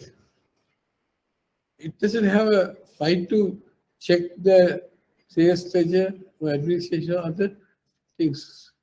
The factor has a responsibility of sales ledger administration and collection of debts. What do you mean sales ledger administration? Factor has responsibility of sales ledger administration, that is credit sales. In other words, the customer, how he makes the credit sales. Since the factory is going to outright purchase his receivables, sometimes the customer may try to increase the sales, may increase the credit sales. He increase the credit sales. Then when he increase the credit sales, immediately he is not getting the money, but he getting to the money to the factorer. So his sales proceeds will be without any difficulty he is getting. Therefore, factorer will monitor this transaction of the customer, whether he is going out of the way to increase the sales by increasing the credit sales. And procedure of collection of debts, allowing how long he gives the debtors, 15 days or 30 days or 45 days, how he controls the debtors. That will be monitored by the factorer in factory. No notice of assignment provided to customer of the client because there is no assignment involved in the bill discounting. But notice of assignment is provided to customer of his clients. That is that factorer, the customer will give a notice to the debtor that his debts has been assigned to the factorer. So the notice of assignment will be given to the factorer. Bills discounting is usually done with recourse.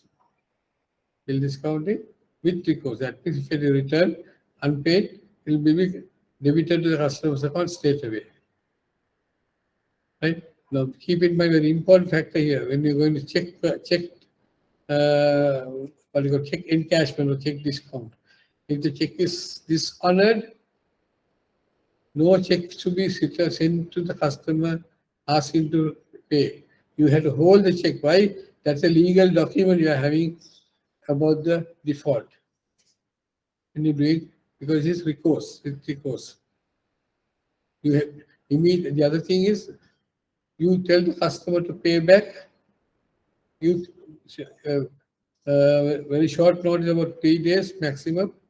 Within 3 days, if the customer not responded for dishonored check, immediately account to be credited and created the direct liability. Then only you have the legal claim on it. Okay, these are the practical issues when you go check purchasing. What's called check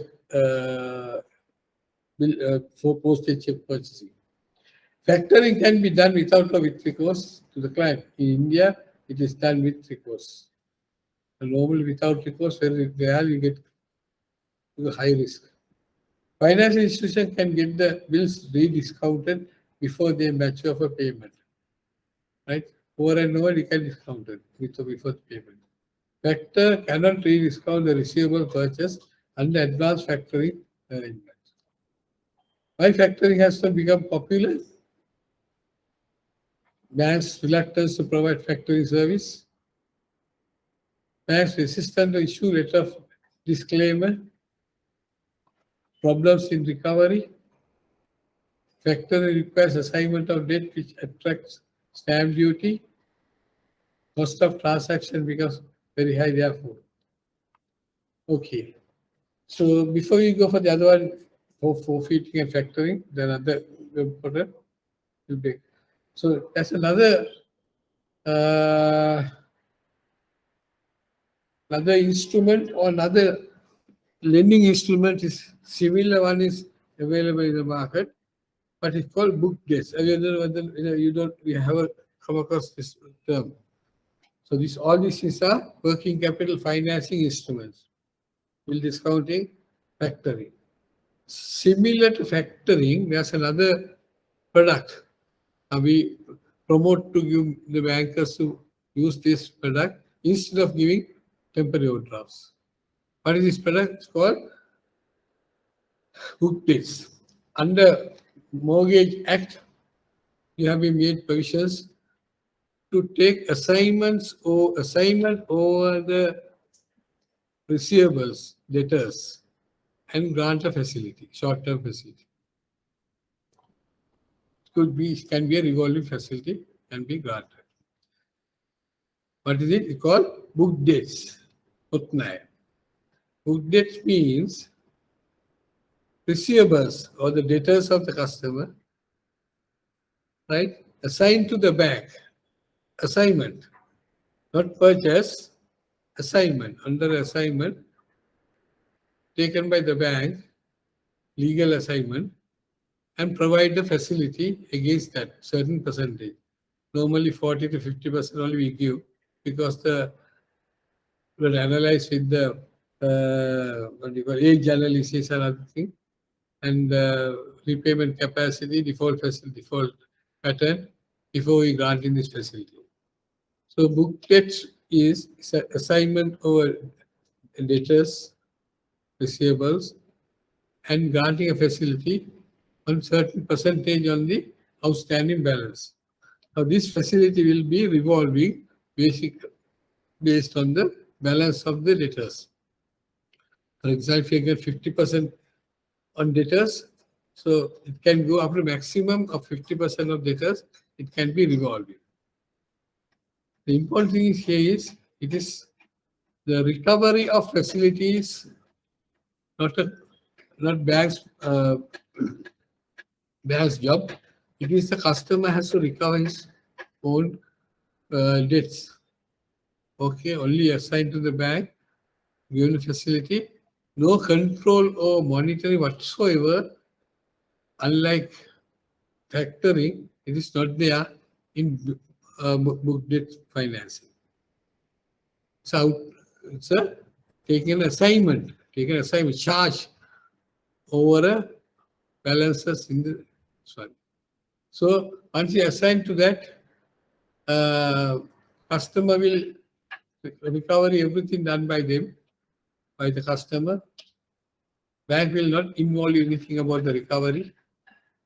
Bank is only monitoring our customers' performance. That's all. It's called book debt. So bank will charge interest on the advance provided. Normally, book debts are providing the type of a permanent overdraft facility. Type of a permanent overdraft facility. The collateral is the book assignment of the book debts. Okay, so that product also very important. We have to very easy to grant, very easy to monitor.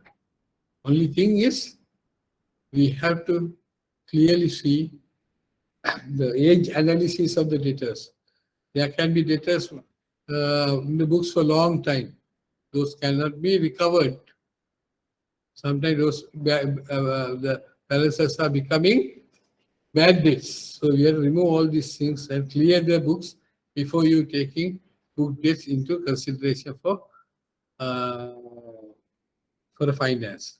Secondly, when you're granting a facility on book debts, so on package you can grant as a short-term finance as a book debts overdraft facility, and keeping carefully monitor that, because whenever a customer knows that 50% of the balance can be easily financed on the bank, they try to uh, increase their credit sales,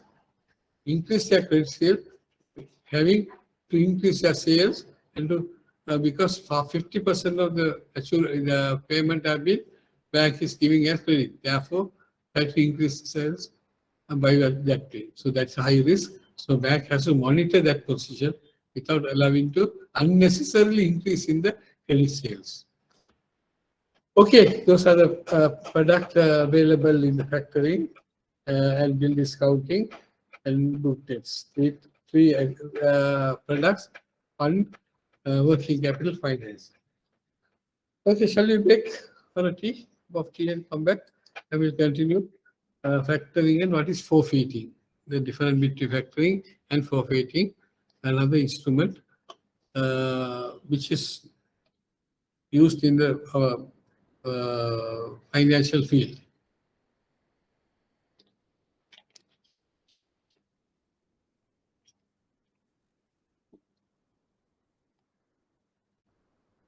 Shall we continue?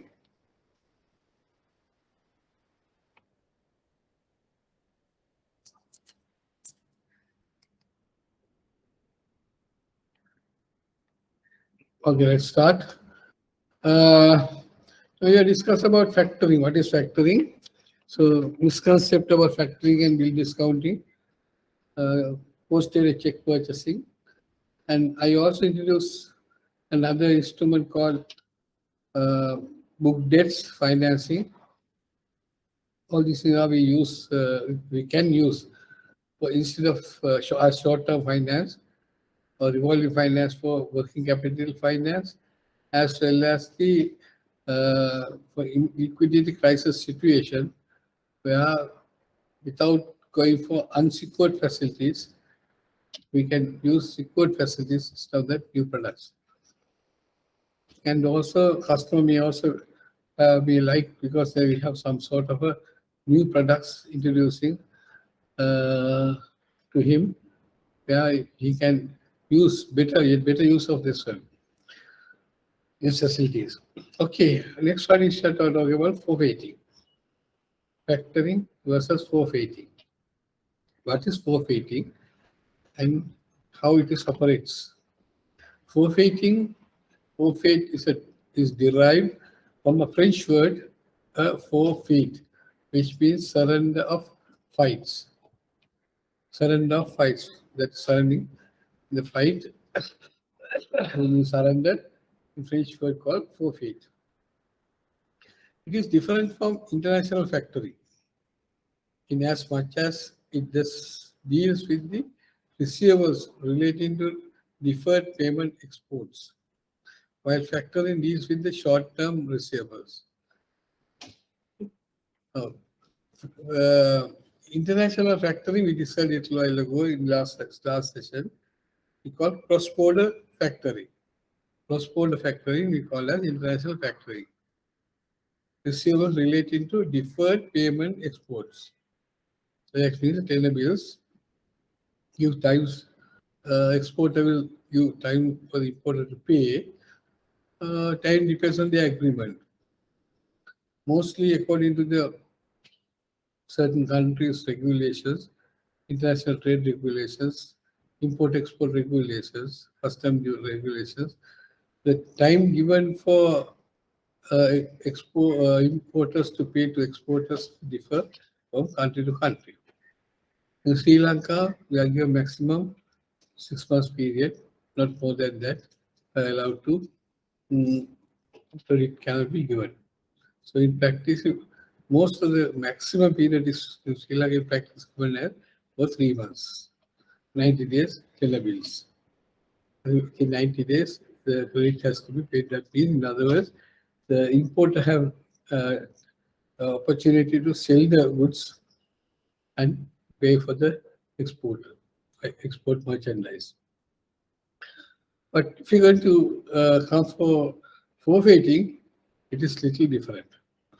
Factoring deals with the short-term receivables, while international factoring deals with the long-term or the deferred payment exports. Forfeiting is a specialized form of trade finance that allows the exporter to offer extended credit to the importer. This happens when the importer and exporter are the same, have a good relationship. And it will take time to realize the merchandise. Exporter will export certain things, and it will the time get to mature to pay for it. Especially this type of forfeiting will take place where not on the trade businesses. It is mostly certain projects. Now, for example, foreign company comes to do a certain project in Sri Lanka. In that project, certain the country export certain material, raw material, it can be raw material, it can be machinery to the importer in the country. Now, till the project is over, most probably the importer who has the project, he won't get any funds from the project. After getting the funds from the project, he can pay to the exporter. In such circumstances, exporter has to wait for longer period to get the funds. That's one of the instances where this forfeiting is applied. For example, if you take in a case of China. China is actually, we are given a contract to, government has given a contract to China to build our certain road projects. Now, China, actually, they don't buy anything from Sri Lanka or any other country. Everything they bring from their own country, China. So there will be China export. They will export certain machinery and the raw material required for the project to the company in Sri Lanka who is going to do the project. Now, till the project is over, the financing part, normally in this, if it's in the attached to a loan scheme, the loan will be released on completing the project in part by part. Until such time, the investor of the project, he doesn't get the finance. After getting only, he can pay to the exporter. In such instances, this forfeiting is applied. So exporter will give longer terms, 1 year, more than 1 year, 12 months, 18 months, sometimes maybe 24 months to pay the export bill. So that is called extended credit. Forfeiting is applied in that such instances. So factoring cannot be done because forfeiting is something. So extended period is given is called forfeiting.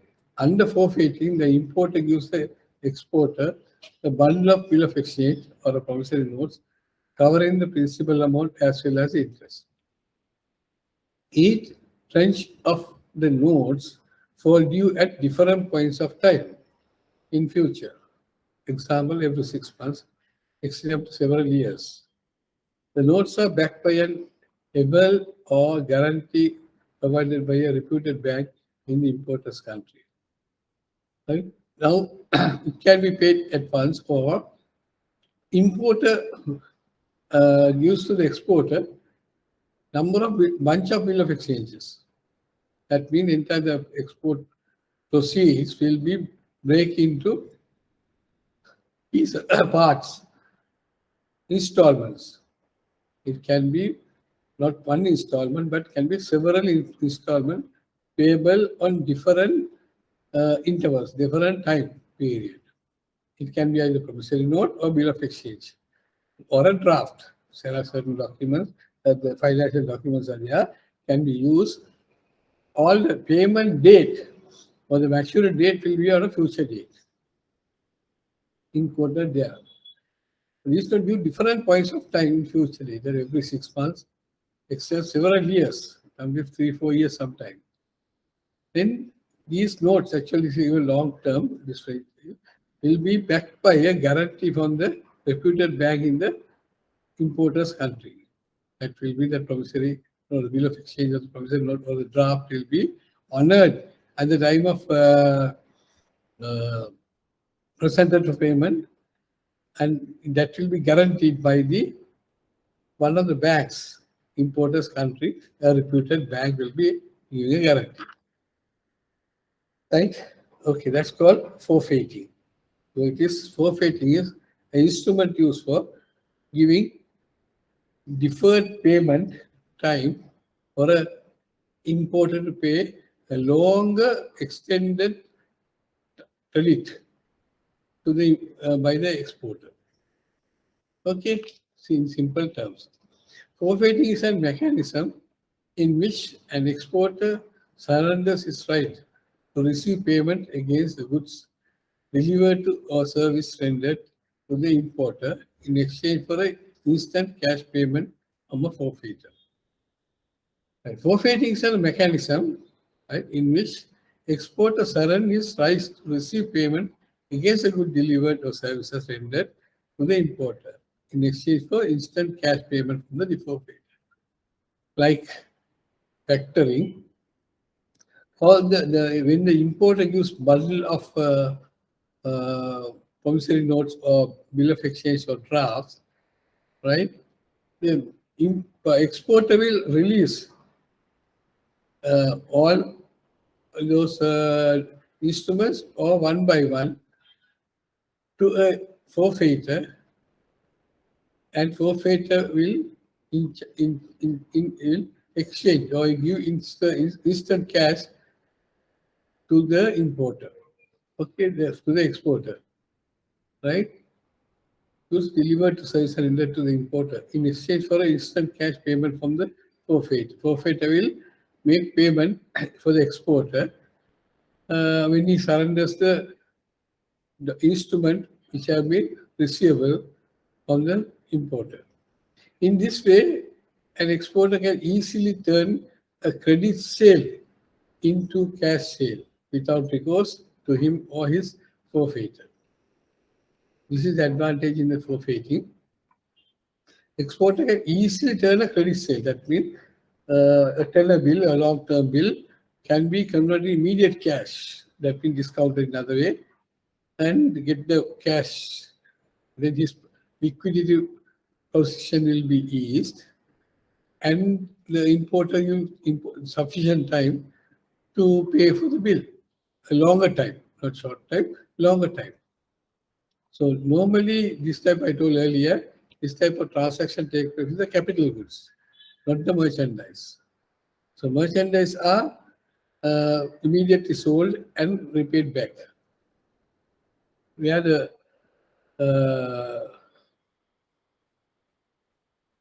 power supply is taking AC off, right? Without recourse, without any liability, that supplier that export gets cash immediately in forfeiting the tenor bill payment bill. Okay.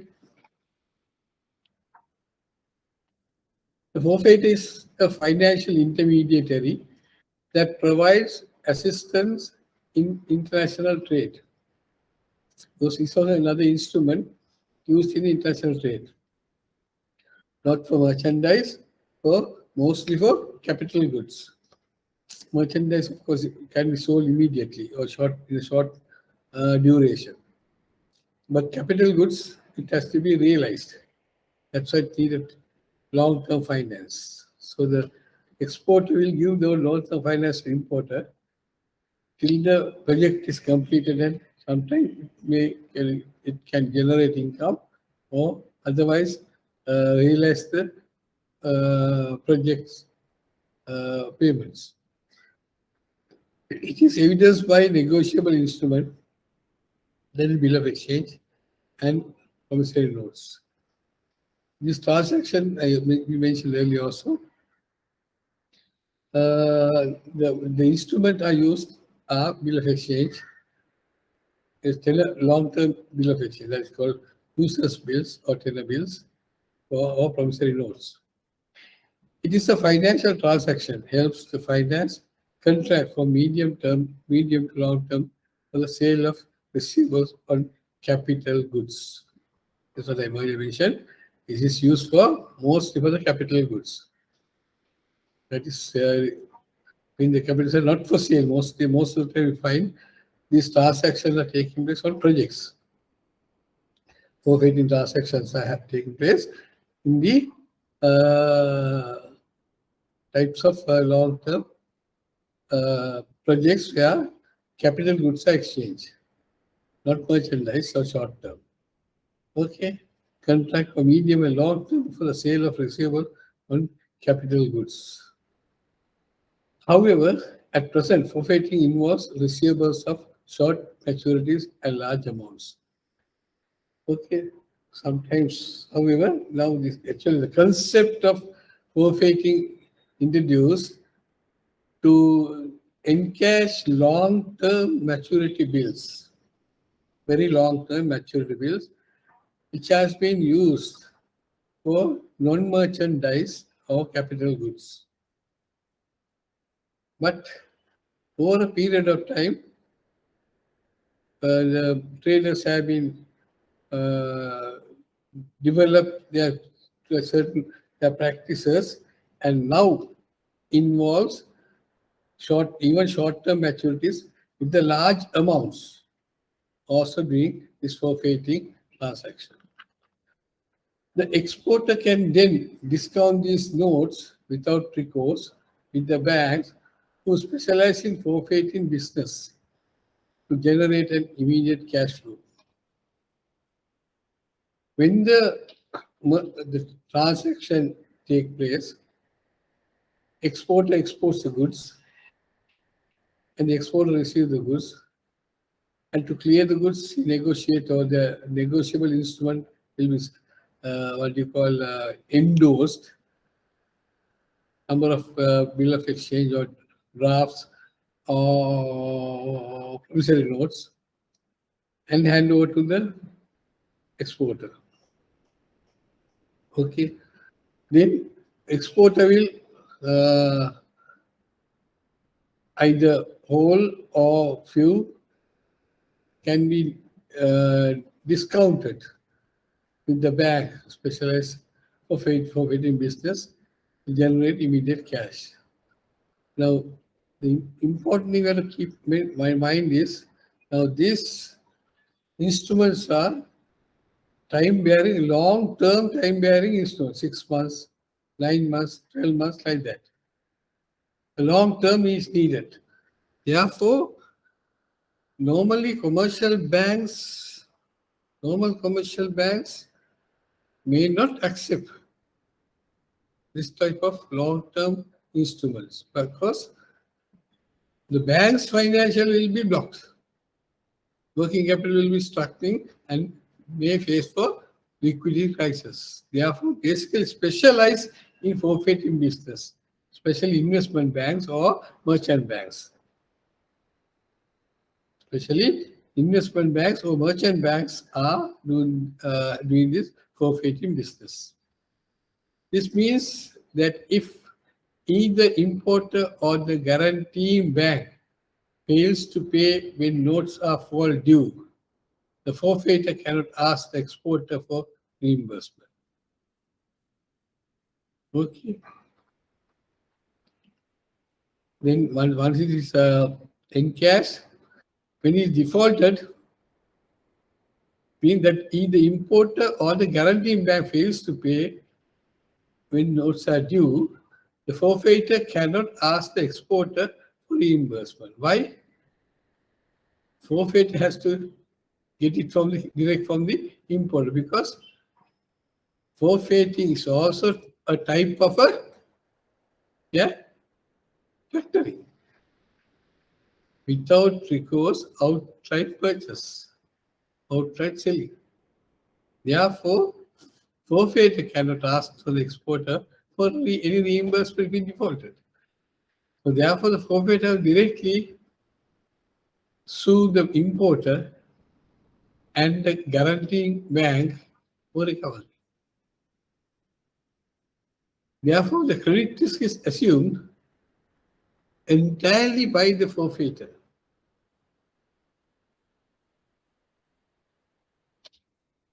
Credit risk is assumed entirely by the forfeiter. The forfeiter, in turn, may hold the notes in its own portfolio or sell different tranches in the secondary market, obviously at a discount smaller than what was charged to the exporter. Forfeiting tends to be specialized business because each underlying export-import transaction generally has a unique features. This is not in general. Right? What it says, what is the credit risk in this? Right? Credit risk is completely assumed entirely by the forfeiter. So this without recourse. Without recourse, responsibility has to take by the forfeiter. The forfeiter, in turn, may hold the notes in his own portfolio. Notes will be taken into their custody or sell different tranches in secondary market. It's a negotiable instrument. Therefore, this bill of exchange can be sold in the secondary market. Obviously, discount smaller than what was charged to the exporter. Right, lower rate can be sold and get cash. Forfeiting tend to be a specialized business because each underlying export-import transaction generally has unique features. It's a specialized business because this import-export transaction has a certain number of unique features. What are these features? Let's see.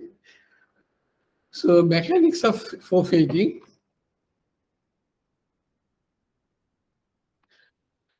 Right? Exporter on the one side, importer on the other side.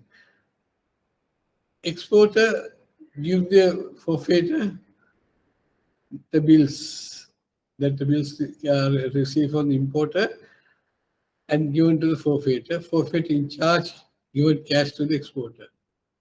Then forfeiter will be held the bills, bill of exchange or all the bills, held till maturity. Till it get matured to realize it may keep it. Or sell to groups of investors. The secondary market, the forfeiter can sell those instruments as a negotiable instrument. Or trade in secondary market.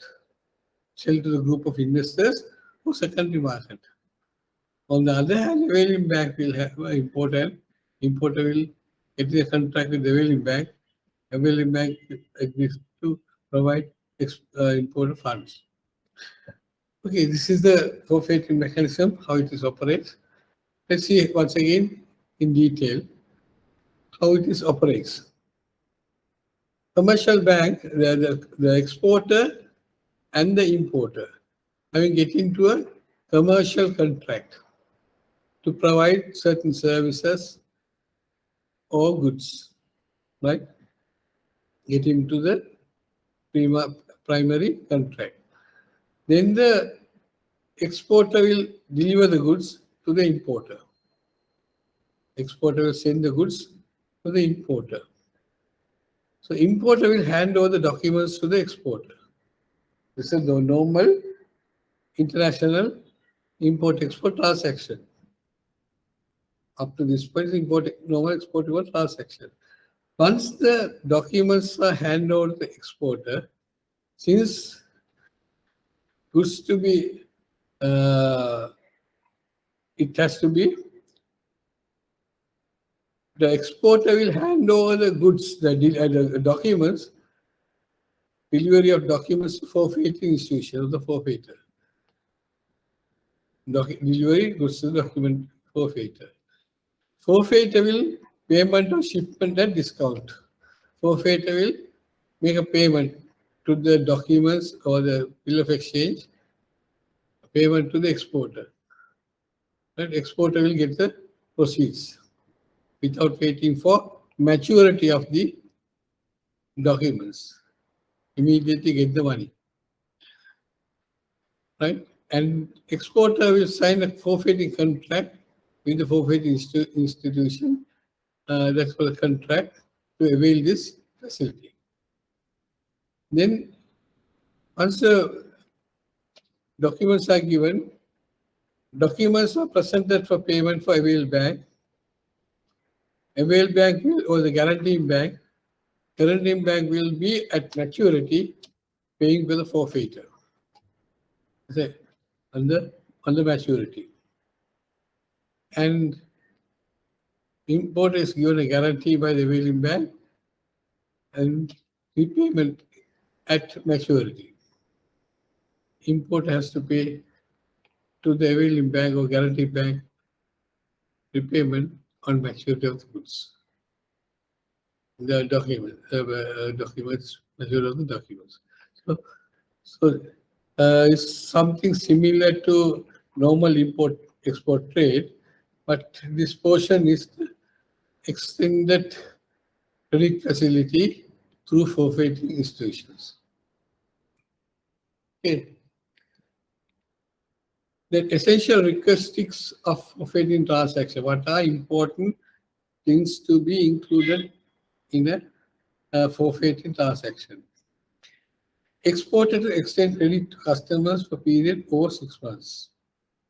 Normally, credit facilities should be over 6 months. Because this time 6 months, it is normally covering in the normal what you call bill of exchange are issued maximum of 6 months.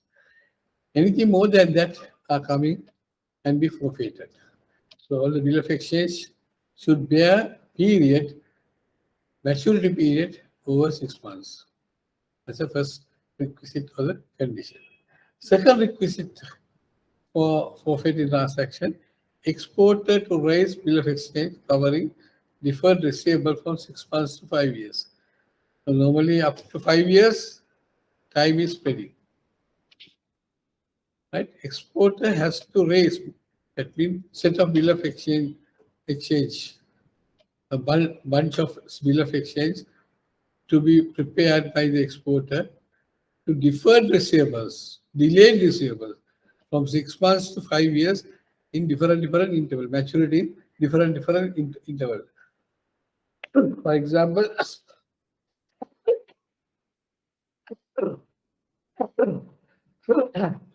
it can be every 6 months. The entire amount value of the total export can be divided into 10 installments, and every 6 months up to 5 years. Every 6 months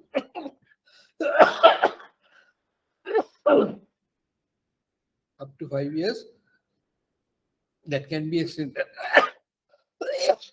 Sorry.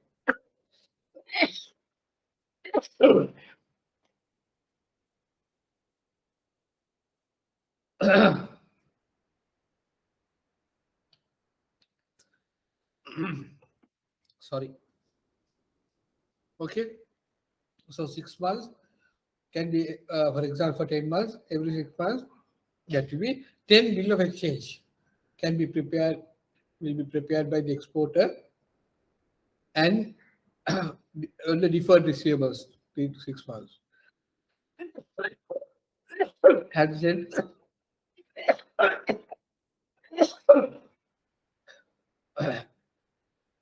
right, and attached to those bunch of bill of exchange to the documents and sent to the importer's bank, right, availing bank. The repayment of debts will be have to be availized or guaranteed by another bank, unless the exporter is a government agency or a multinational company. Even sometimes, if it's guaranteed by the government, even sometimes you may find that may not accepted. No, in Sri Lanka, we had a past one we take with the Chinese government. No, right. So the repayment of debt will have to be availized or guaranteed by another bank, unless the exporter is a government agency or a multinational company. Specifically, if the exporter says no, going to be a government agency or multinational company, this has to be exporters. It has to be guaranteed by another bank, because the period is extended, for example, for 5 years, and maturity is every 6 months. So time period is very long, and the risk is very high. Therefore, it has to be guaranteed or realized by another bank. Who acceptance act as a yardstick for forfeiture to credit quality and marketability of instrument accepted. Accept whenever bill of exchange is issued, Tenor Bill, the importer has to accept it, sign on it, and accept it. Once it's accepted, only the bill fallen on due. Otherwise, the bill is not fallen on due. It is incomplete. Therefore, the importer has accepted bill of exchange, and that will be increase the credit quality and marketability of the instrument accepted. Once it's accepted, only that instrument becoming a legal entity and can be negotiated or can be marketed, or right, given on any for facility, any kept as a any future further facility. So the forfeitor will not accept unless otherwise the this this all the bill of exchange will not accepted by the importer. What are the difference between factoring and forfeiting? Difference between factoring and forfeiting. Points of differences: extent of finance. Factoring usually 75% to 80% of the value of the invoice. The factoring will be released. In forfeiting, 100% of the invoice value will be given. Okay, there's no retention. The factoring, there's retention. 25 to 25%. The retention is there. But forfeiting, total 100% invoice value will be released. Then the point of difference is the credit worthiness. Factor does the credit rating in case of non-recourse factoring transaction. Right? The credit rating may be taken or obtained by the factorer in the case of non-recourse transaction. Why? Non-recourse transaction, the responsibility and the liability is straight away fallen on the factorer. In case of a default, factorer has to accept that default, and he had to absorb that return, what you call default, right? Therefore, most of the instances in factoring of non-recourse factoring, the credit rating of the drawer has to be obtained. That's one of the risk mitigating instruments. Taken a credit risk rating, external rating of the customer, right? That is one of the risk mitigating measures of the in the case of a non-recourse factoring. In forfeiting, bank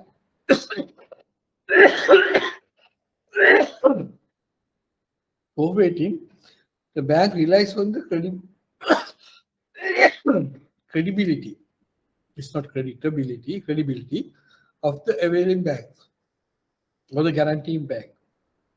Forfeiting bank relies on the credibility of the availing bank or the guaranteeing bank. On the depending on banks that in case of any default, guaranteeing bank will it will be fulfill the guarantee. What are the services provided? Right, factoring day-to-day administration, sales, and other allied services. That means I told you earlier. In factoring, factorer has the right to administer the sales ledger of the customer. That means when the customer is giving unauthorized credits, extended credits, because that can be in factoring, he can get immediately cash. Therefore, the day-to-day operations may be monitored, administrated, managed, or looked into by the factorer. Right? In the forfeiting, no services are provided. These are outside the parameters. It is on the parameter of the forfeiting. This type of controls and measures are not adopted. Because here, mostly there's a high risk, always high. IB risk is lower, but risk is high. And the recourse. Factoring can be issued with recourse or without recourse. Now, with forfeiting, always without recourse. And always without recourse. That means in the case of a default, we discussed earlier, that means that the forfeiter has to absorb the risk of recovery, take action to recovery.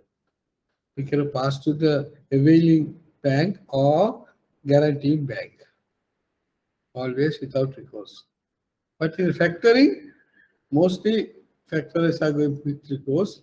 Therefore, any default, in turn, it will be transferred to the customer or the client, and factoring company will not hold responsibility for recovery of defaulted receivables.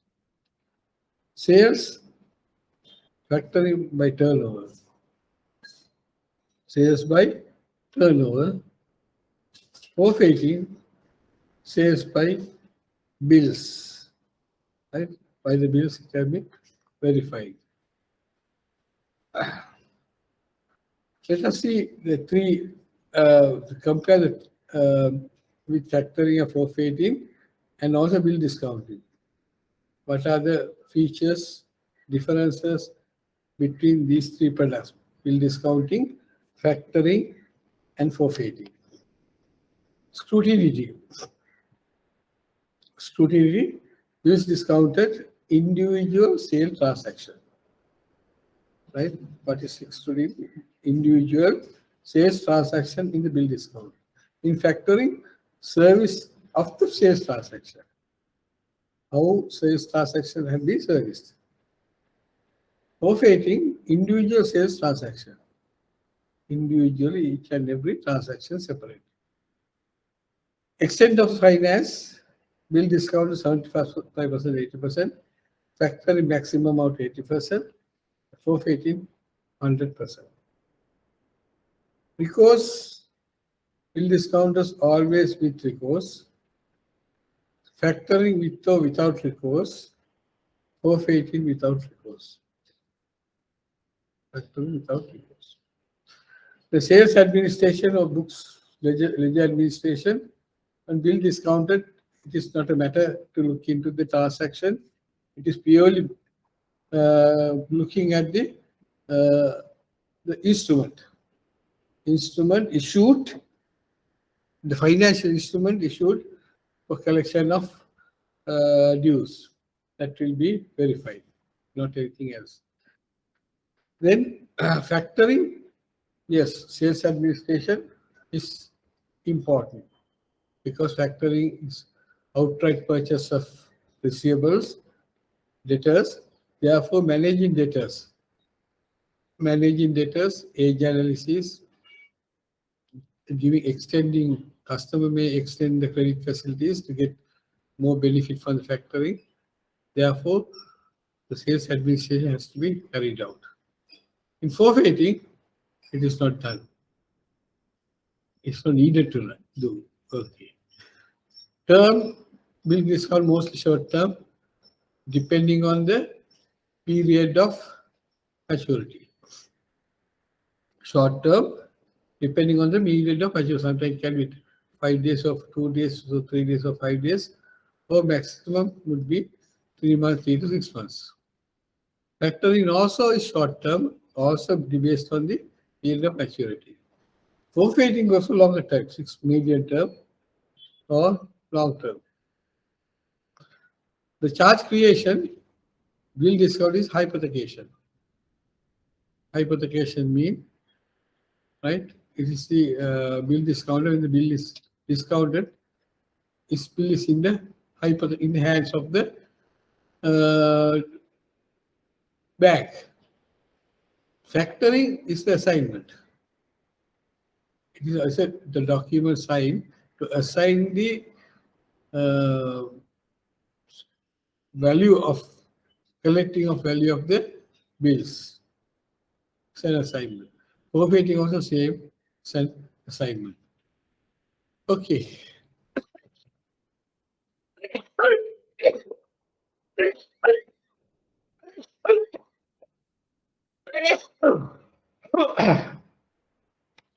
Yeah.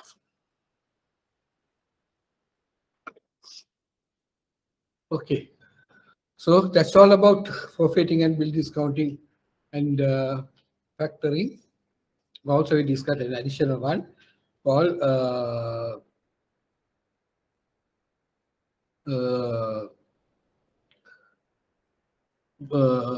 book debts financing. So normally, if you look at the three areas, bill discounter and factoring are domestic transactions. It's based on the domestic transaction. Forfeiting is international transaction. Right? Forfeiting is normally international transaction, and also it is long term, so larger values. Forfeiting is applied. Forfeiting is not common for us because we don't have such a large facilities, such a large transactions, unless otherwise, and the large projects. Sometime back, we had this type of transaction in Sri Lanka also before 1983, 1979 to 1980 to 1983, when the Mr. J.R. Javadhan's period, I told earlier also, capital market was flourishing, and we had a lot of financial transactions taking place. Open economy was introduced, and to do this type of business, 10 foreign banks came to Sri Lanka, opened their branches. American Bank, Industrial Bank, Bank of number of banks, I can remember those. So some of. Then after the 1983 riots, the entire thing has been turned around another way. Then all the banks across have been off. So they don't have such thing. But they came to Sri Lanka Because Javadar government at that time promised that they changed the economy in Sri Lanka into the economic hub in South Asia, like Malaysia and Singapore and Hong Kong. Convert Sri Lanka into an economic hub. So for that, all the restrictions were removed, liberalized a lot of things. New banks came, 10 banks which as I mentioned earlier, or came to Sri Lanka to support this money market and capital market instrument. So the lot, but the certain instrument what we're talking about today is were there in Sri Lanka some time back. The corporate bonds, then instrument like debentures, right? Corporate bonds, debentures, then commercial papers. These are some of the what you call disintermediary instruments in Sri Lanka. Now, when you talk about these items about corporate banking, what I discussed last week and today is the banking intermediary product. Where banks are involved in giving finance to the large businesses. That's why it is included this in the advanced diploma.